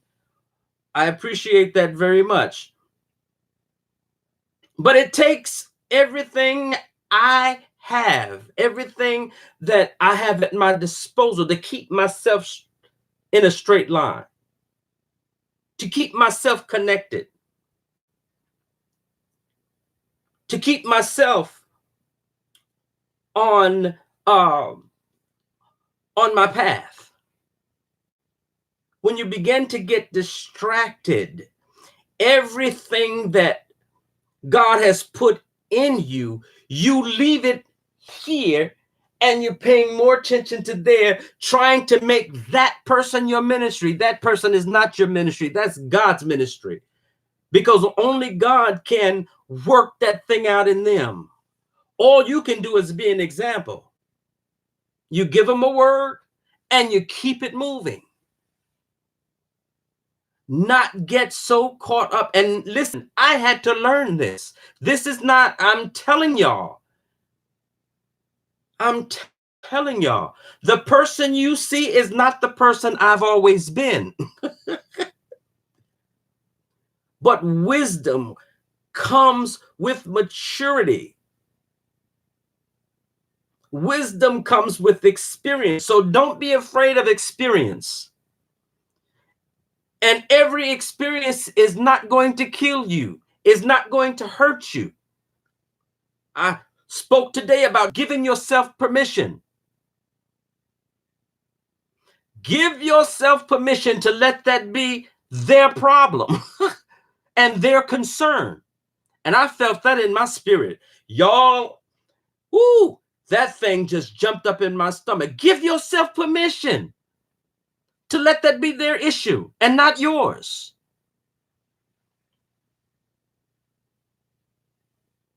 Some of us have given our issues to God, and God has taken them and has worked them out. And what we have begun to do is replace our issues that God has taken, because we feel that spot is vacant. We feel that it's our ministry to take on somebody else's issue. But the danger of that is when that person's issue gets in you, that person becomes delivered of their issue. And now the issue that you have, you may not understand their issue, but now you have to do double work, because you have to get that issue solved. That wasn't your issue. Had nothing to do with you, but you felt like it was your ministry. You have to protect your spirit. You have to guard your heart. I love you.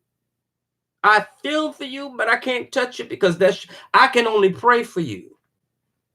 I can only pray with you, but I refuse to take your burden on my back. I will help you bear your burden, which means I will pray for you and with you through your issue and your situation, but I'm not taking it on. That's God's responsibility, not mine. My name, and I used to say this, I used to say this to my sisters. My name is not Jesus. My name is not Jesus of Nazareth, the Christ. Because if it was, I realized that I would have to carry a cross with me everywhere I went and put it in it. I would have to climb up on the cross and nail myself to the cross for everybody. That is crazy.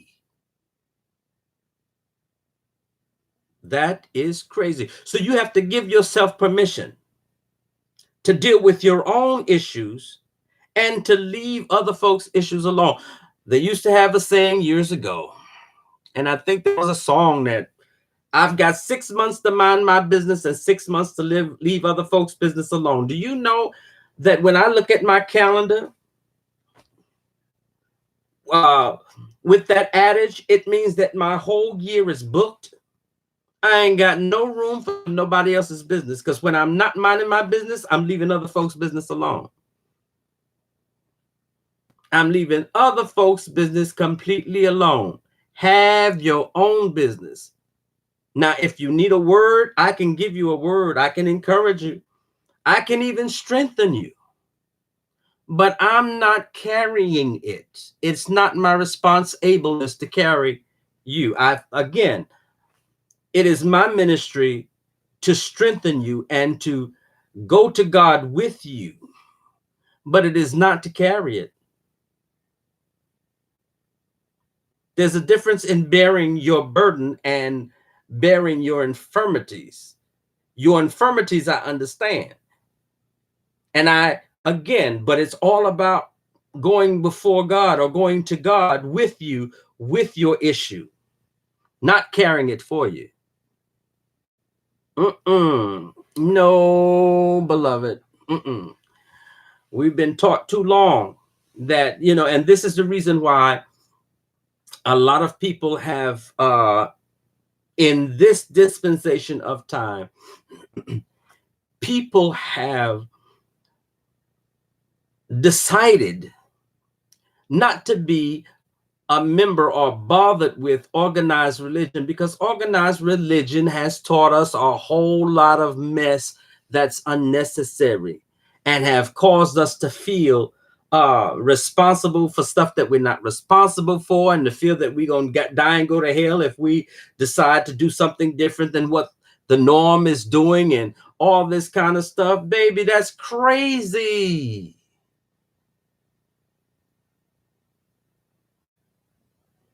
I like that too, Leandra's Vines. 6 months of minding your business and 6 months of staying out of mind. Oh, I get it. That's on the other side. Exactly. Exactly. Exactly. Baby, I can help you. I can strengthen you, but I can't carry you. Even a mother with a child only carries that child 9 months. And then she's got to let that child go.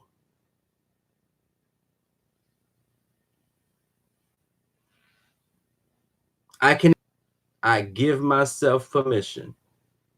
That's right, Donna Jean. Dead weight, let it go. Stop carrying folk that ain't thinking about walking on their own. Sometimes, people have to experience. They need to experience their own valley. Pacifying grown folks. It's time out for pacifying grown people. And the only time they want to tell you that they're grown is when you're confronting them on a situation, or when you're suggesting, or when you're offering, when you're offering a nugget, or when you're offering a nugget of wisdom. No, we're not doing that. We are not doing that. No, you're right, Donna Jean. I can't carry you and me. I can intercede for you, but even with that, I have to carry me first. So even if I could carry you, I got to get where I got to go first, and then I'll come back for you. But then again, that's dangerous, because I don't want to come back and be stuck with you back here. Because usually those kind of people are people who are dependent and needy. Needy. They always need you. But when you need them,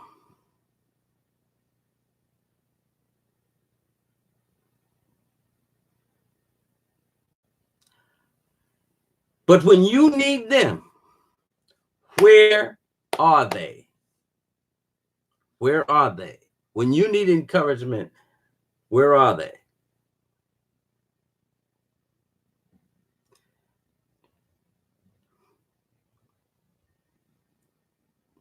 Do you think that these organized YouTube groups have the same effect as organized religious groups? Now, that is a very good question, Live Tattoo.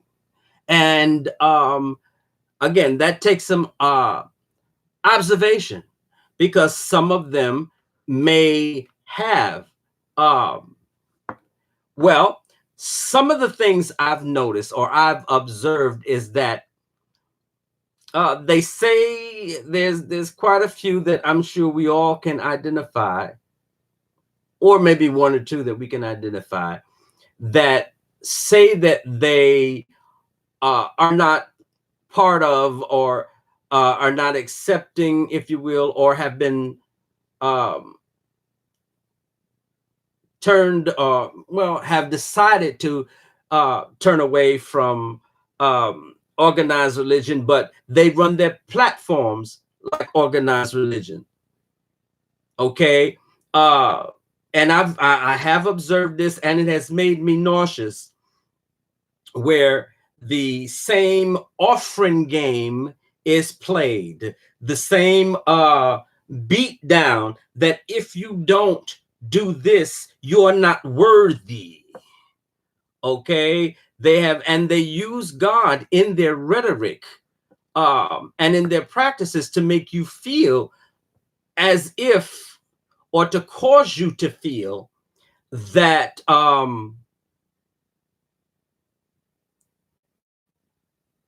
that it is like organized religion. They use some of the same words, um, and that is a real good question, a real good question, because again, in observation, you can see the similarities, or you can see the principles. And the thing about principles is that no matter where you apply the principle, it will do the same thing. It will bring the same result. So when we have that background and that practice, and we want to draw from that, and we implement those even on YouTube with some of these platforms, you sit back in the bushes, you'll hear all the same manipulative and controlling um, verbiage that the church uses. And I'm telling you, when you asked that question, my mind went back to sitting in the bushes and listening and hearing these people say those very things. Oh, come on, we need $2 more. We need 10 more. We need $10 more. Let's see, can we get 4 more likes? Can we get 4 more likes? We need about we got 45 people in here, and we only have 10 likes. Now, come on, bring those likes up, bring those likes up. And you will begin to notice, as you observe, that they will do that in a lot of situations, especially if they're scamming you for money. Because one of the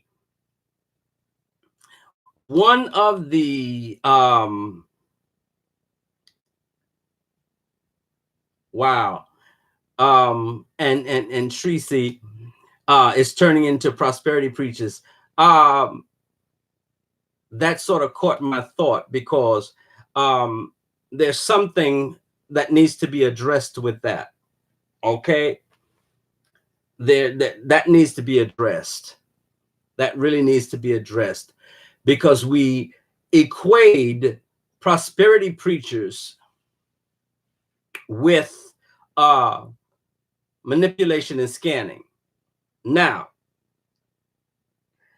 The one preacher that my grandmother loved, that was a prosperity preacher, and I'm going to tell you something that I wouldn't lie to a cripple crab on crutches if he was crawling.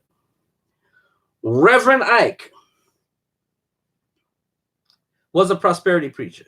However, his preachments were based upon a study and a research of the Word of God and a frame of thinking, a course of thinking, a way of thinking, rather than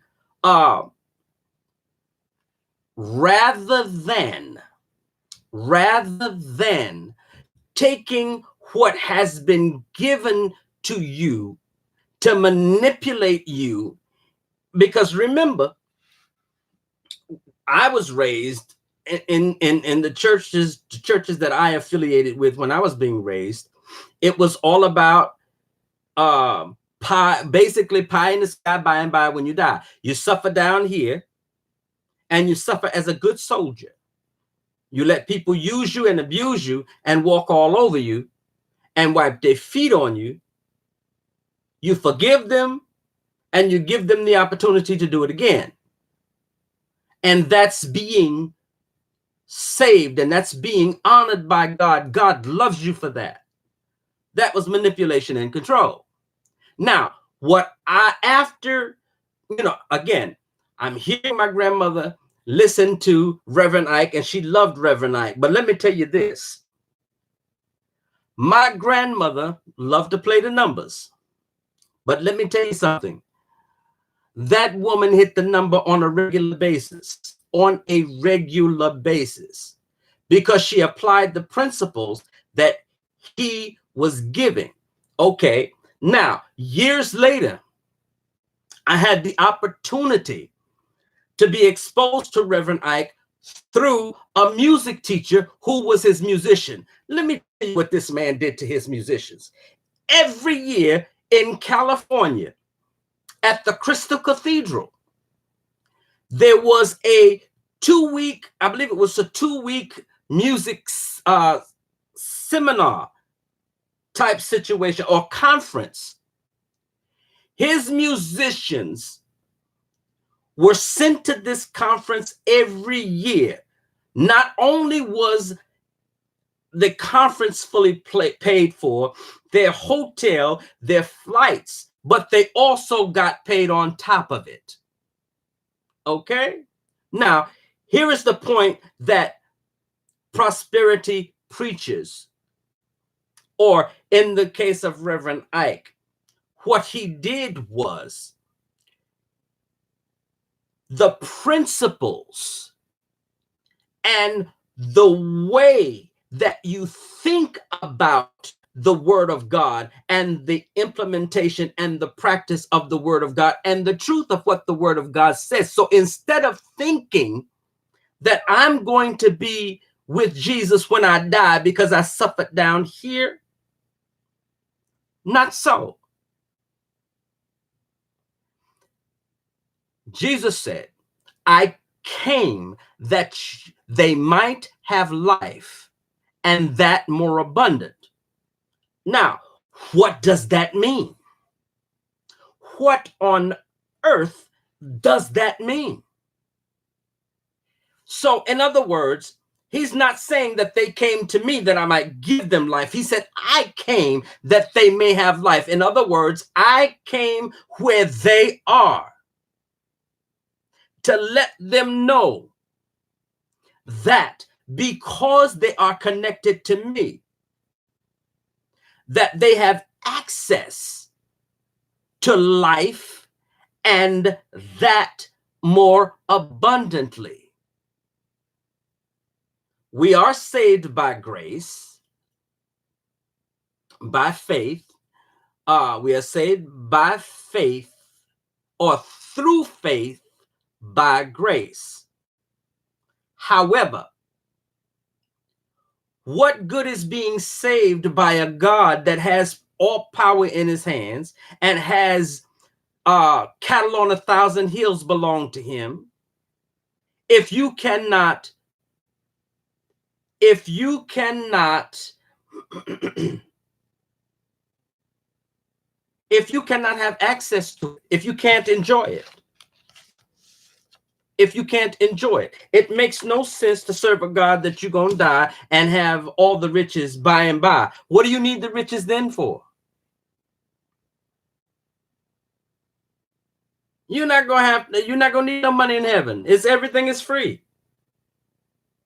And then after you do all this suffering down here, who says that you're actually going to make it to heaven? Because see, some people give up in their suffering and don't realize that they've given it up. But he came that I may enjoy life. He came that I may enjoy life and that I be free. So if that is prosperity, yes, it is prosperity. But that prosperity is based upon my relationship with him. He said, I would that you prosper and be in good health, even as your soul prospers. So whatever happens to you on the inside will be manifest on the outside. So if you're prospering in your soul, if you're prospering in the relationship that you have with God, you have to prosper. Everything around you should be prosperous. Everything around you should be blessed. Miracles should actually be your daily experience.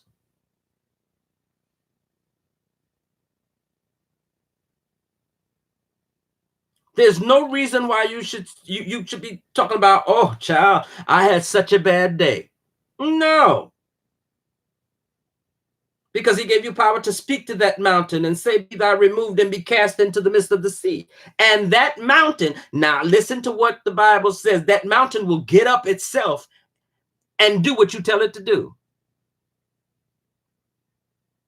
So when you're having a bad day, you ought to be in place in your relationship. And again, you all hear me say this all the time.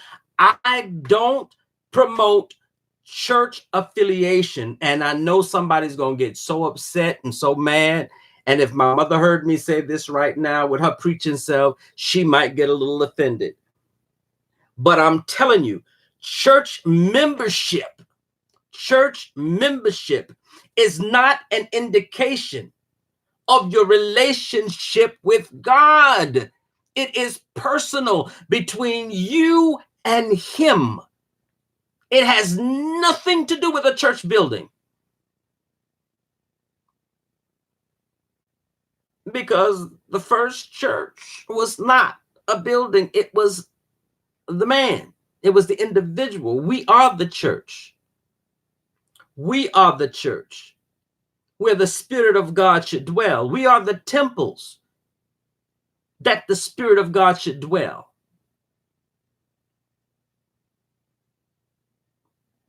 Now, where we fellowship,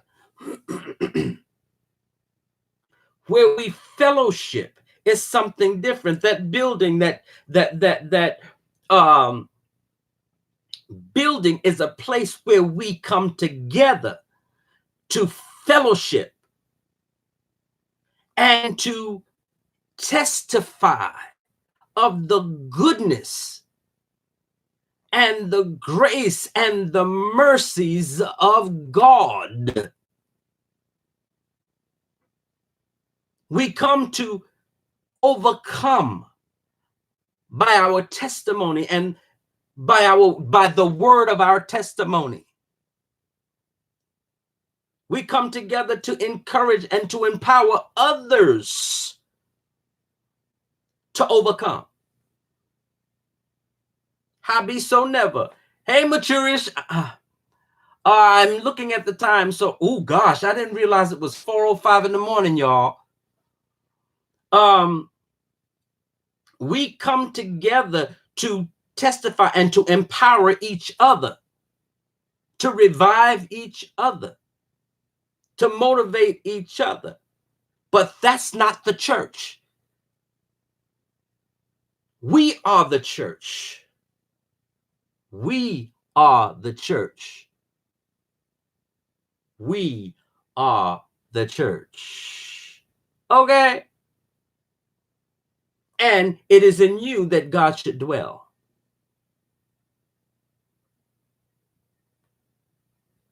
Hey, Nanny Poo Love. Guten Morgen, everybody. And we should carry ourselves as the church of God, the place where God dwells and he inhabits.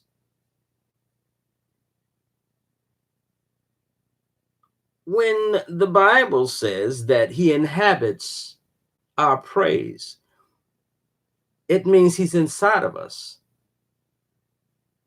And if you want to know where he is, just begin to praise him inside of you and he'll show up. He's already there. He's already up inside there. I was listening to while I was driving home. Well, it's last night now. I was listening to a song on the gospel song on the radio, and they were ministering, and after the song, they got hype, as my experience, which was good. But I hear people constantly say this phrase: God is getting ready to bless you. I have an issue with that. I have an issue. Because anything that God is going to do, he's already done. He's already done it. Anything that God is going to do, he's already done it. It's already done. Already. God does not have to get ready. He does not have to get up, take a shower, brush his teeth, comb his hair, put on clothes, iron the wrinkles out. God don't have to get ready to do anything. God does things right then. He's ever present. So he doesn't have to get ready. What we have to do is we have to meet his standard. We have to be in the place to manifest what God has already done. So God don't ever have to get ready to do anything. He neither slumbers nor sleeps. He's always on call. He's always ready. He's always activated. Always. I'm telling you, that got my goat, and it just really gets me when somebody stands, especially a preacher, and that's right, Maturish. My God stays ready. Grab your neighbor by the hand and tell your neighbor, God is getting ready. Why? Why is God getting ready? Is he doing something else that I'm not a priority? Each one of us, and this is real special, and I want you all to get this in your spirit. And this was just, this wasn't even supposed to be all of this, but I'm not apologizing for it. Each individual, each one of us is special to God. And you've heard me say this several times before. God is concerned with whatever concerns you. God is concerned with whatever concerns you. You are special to him. This is why it's important that you take your relationship serious. And again, I can't stress enough, having a relationship with him is not being bound. It is being free. It is so much freedom. It is so much freedom. But we get bound by doctrine and dogma, by affiliation, by membership, by Baptist, Church of God in Christ, Episcopalian, Disciples of Christ, Church of America. Beloveds.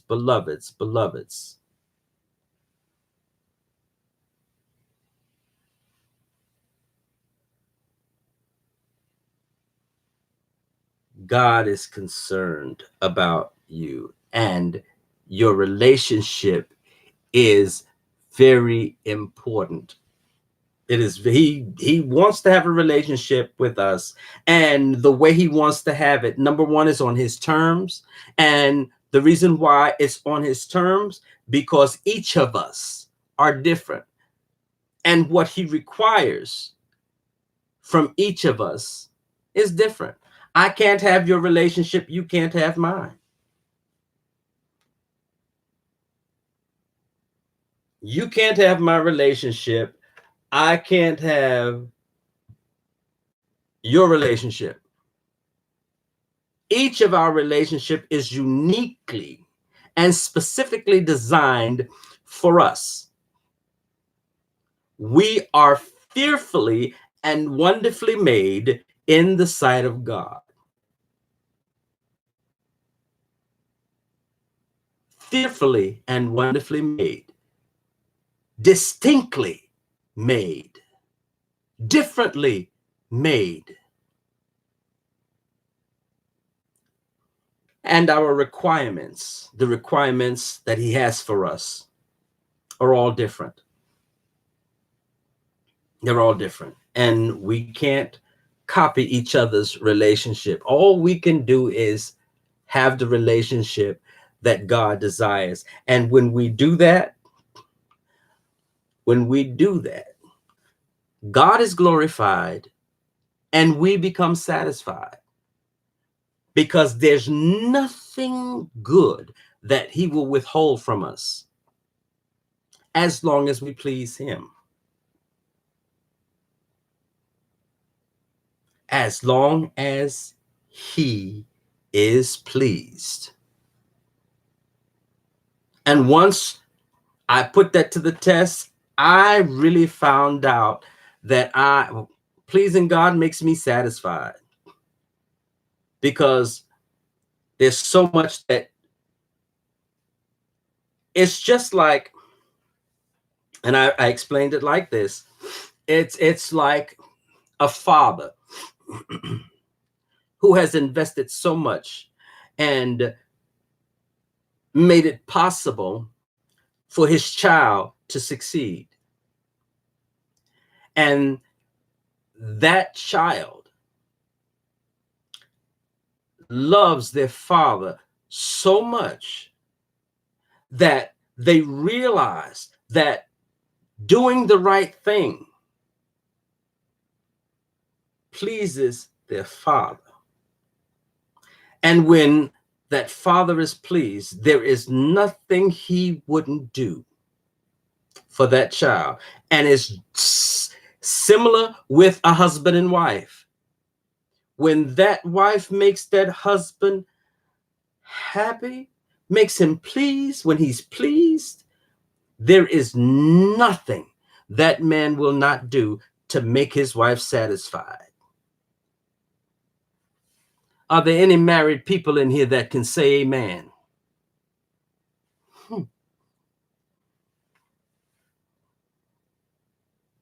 And the thing about it is that pleasure and that satisfaction that God gives is not momentary. It doesn't happen for the moment and then it wanes out. That satisfaction is always there. It's always there. Because every time you think about it, it just makes you feel good. It empowers you.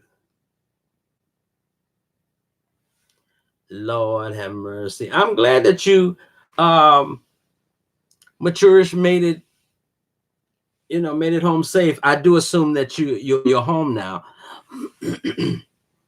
And I know you had a natural born ball.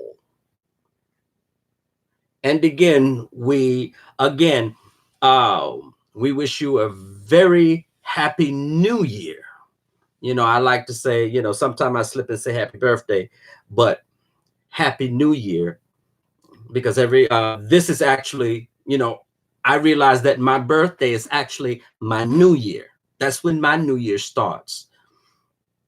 So happy birthday and happy new year to Maturish. Yep, I'm back. Acted a whole fool, but it was fun. Well, listen, every now and then we have to let the fool out, baby. Let me tell you. So I know how that is. I'm preparing. I'm preparing because I got a couple of things going on where I'm gonna act a complete fool. Anyway, I'm thinking of that song. What song? Jesus on the Main Line. Tell him what you want. Ah, okay. You know what, Tracy? You know what I'm hearing? Jesus on the main line. Mm, tell him what you want. No, I'm not gonna go there. But you know, with your melody, child, it's a mess. Ooh, thank you, Lord. But anyway, um, and see, that's the thing. You can ask him anything, and he'll give it to you as long as he's pleased, because he knows that it satisfies you. But listen, you all, I don't. How many hours have I been on here? Jeez.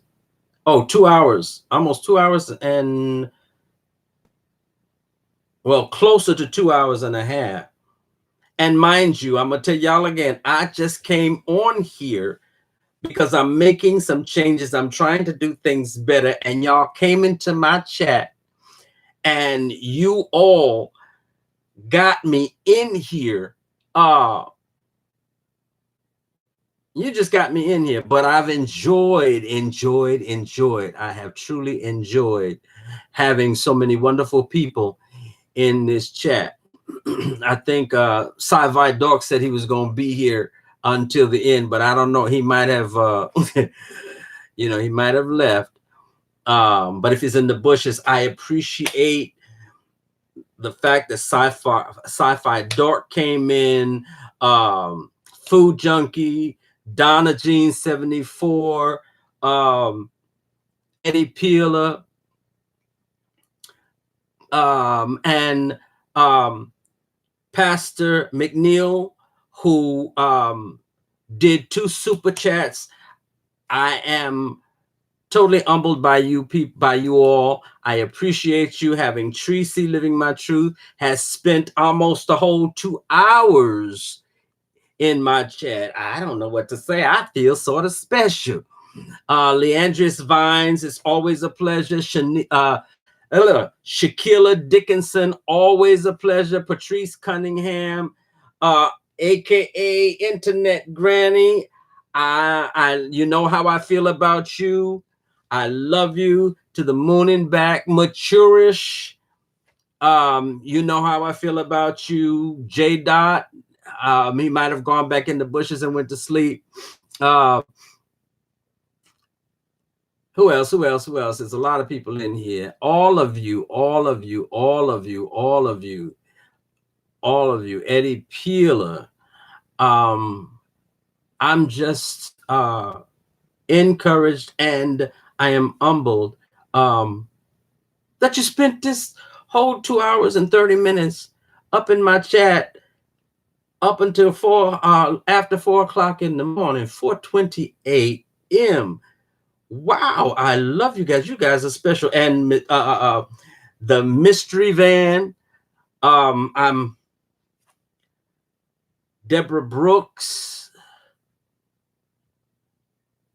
Yeah, you're right. Exactly. I came for a test, and gave us a much needed word. Thank you. I'm glad I could. Nanny Poo Love. Yes. All of you. I appreciate, and see, this is how you know. And I'm not trying to pat myself on the back or anything like that. But see, you begin to understand when a person is their ministry, and their ministry is who they are. Because you will, and it's always been sort of kind of like this for me. Listen, I love to laugh. I call myself a part-time comedian, and a lot of my friends from years will tell you I will have you cracking up. But oftentimes, there is a word, and at any given time, I totally shift into that ministry mode. And I am grateful. I am grateful that, from God for that gift, but I am authentically who I am, unapologetically. Unapologetically. And I've said it before. I do not do fluff. I do not dress up empty boxes with nothing in them. I have been called and sent to empower,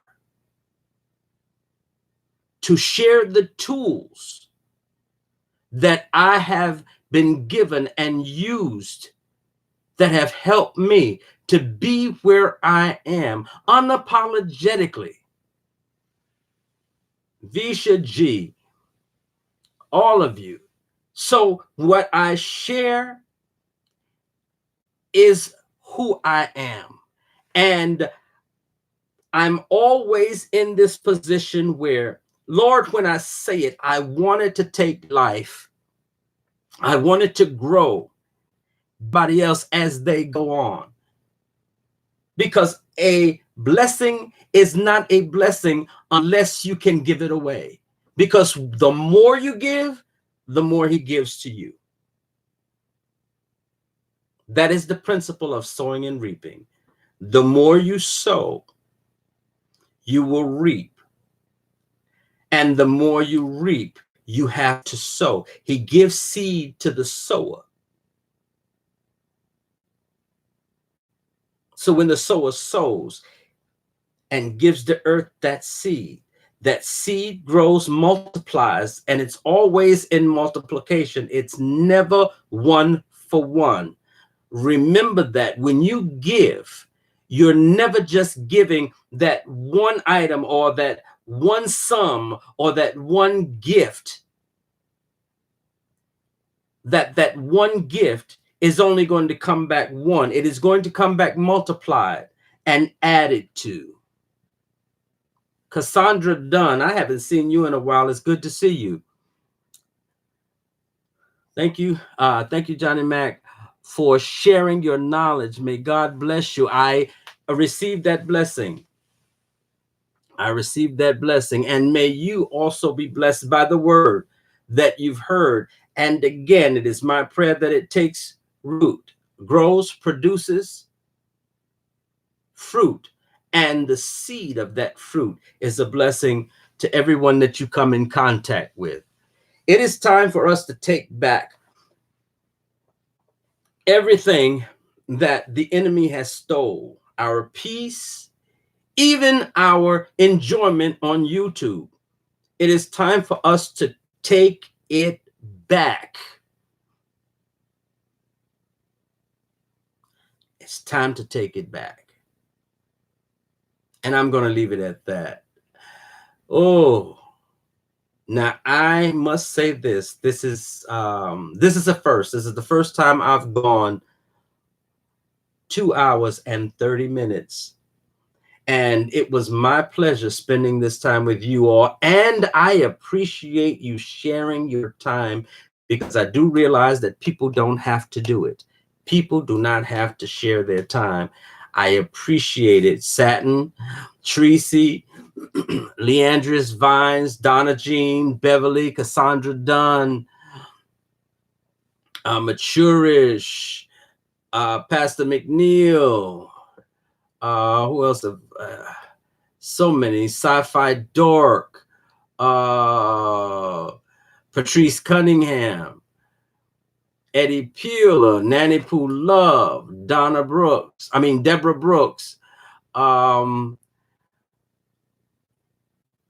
Shaquilla Dixon.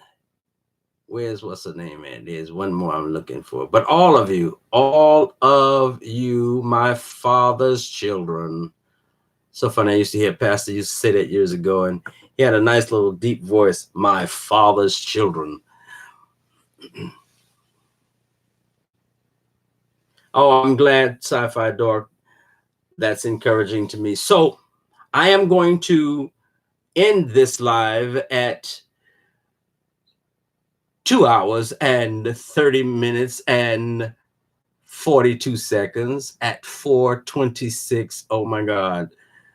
I'm gonna have to do something to get these bags from under my eyes, y'all. I see Louis Vuitton on one side, and what's that other child? That Coach on the other side. Ooh, baby. Bless you, Patrice Cunningham. And I'm still holding you up in prayer. And I know, I really know that God is going to do just what he said he's going to do. So I am going to end this live. But before I end this live at 4:27 in the morning, our Father and our God, we thank you. We thank you. And we are totally, totally, totally grateful for the hours that we spent together tonight. We thank you for the encouragement. We thank you for the empowerment. I am so in awe of you, God, because you take the small things and just blow it up that it becomes a blessing, not only to me, but to the people that I share it with. I am so grateful. I'm so grateful, God, for your love and your kindness and your tender mercy. I love you, and I am, again, grateful. I'm grateful. Now, God, I pray that you bless these, your people, as we leave this chat room, but not from your presence. Those that are going to work today, those that have things that they're coming up against that they have to solve. We pray that you would give them favor.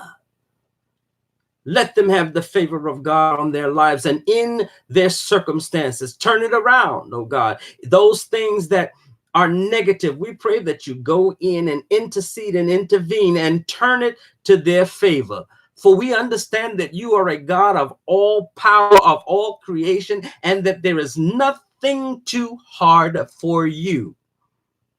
Everyone that is in a state of limbo, we pray that God, you give them direction even now. Every content creator that is in this room, I pray and I declare and decree that things are turning around for them even now. Those that are fighting a battle, God, we pray victory and we declare victory in your name. Yahweh, we give you glory and we give you praise. Those in this chat that are in need of healing, we pray now, God, and we speak healing into their lives, into their bodies. We speak healing, complete healing, because you don't do anything halfway, but you do things with completion. So not only do we ask you, but we thank you in advance for it already being done. For you said in your word, it says, by your stripes we were healed. If we were healed, we are healed. And if we are healed, we'll continually be healed by your power. And we are grateful for that victory. We pray, oh God, that you would grant us even more creativity. Give us a fresh view, a fresh vision. Help us, oh God, to study the course and to maintain the vision, that it may come to fruition and that it may manifest and be a blessing to everyone that experiences it. And again, we are grateful and we bless your name for the victory, for there's victory in you, my Savior forever. You brought us and you taught us to victory, and we are grateful. Now, again, we said thank you and that we are grateful. We receive everything that you have for us.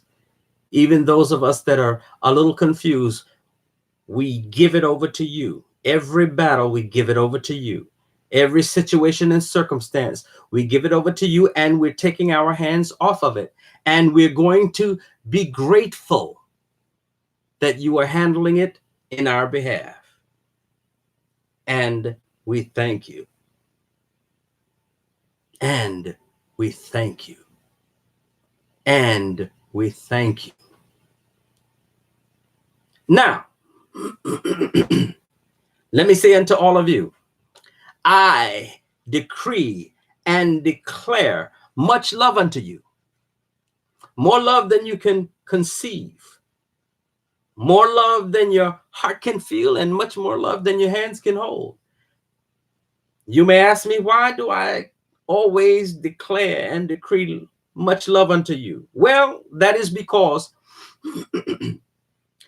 Jesus said that I'm wrapping up all of the commandments in this one commandment, is that you love God and your fellow man. And by this men shall know that you are a child of God. So when you love God, when you love yourself, and when you love your fellow man, you have kept the commandments of God. That's why I declare and decree much love into your life. So again, I thank you all for coming in and totally taking over my platform and got me up here doing this preaching thing for 2.5 hours. But I appreciate you and I love you all. Thank you ever so much, for you blessed me. You all really blessed me. I'm smiling from ear to ear. Actually, it looks like I'm just smiling to here, but my smile is beating all the way in the back of my neck. So I'm going to say good night or good morning to all of you, and God bless you. Now, let's see. Y'all, I haven't done a stream on YouTube, straight from YouTube, in a long time. So, okay, here we go. Oh, and remember, this was a great way to start Thankful Thursday or Thank You Thursday. So now as you go through this day, as you go through this day, thank God, thank yourself, and say thank you to somebody else, just to brighten up their day, which will brighten up your day on Thank You Thursday. All right. Enjoy your day, everybody. Everybody, enjoy your day.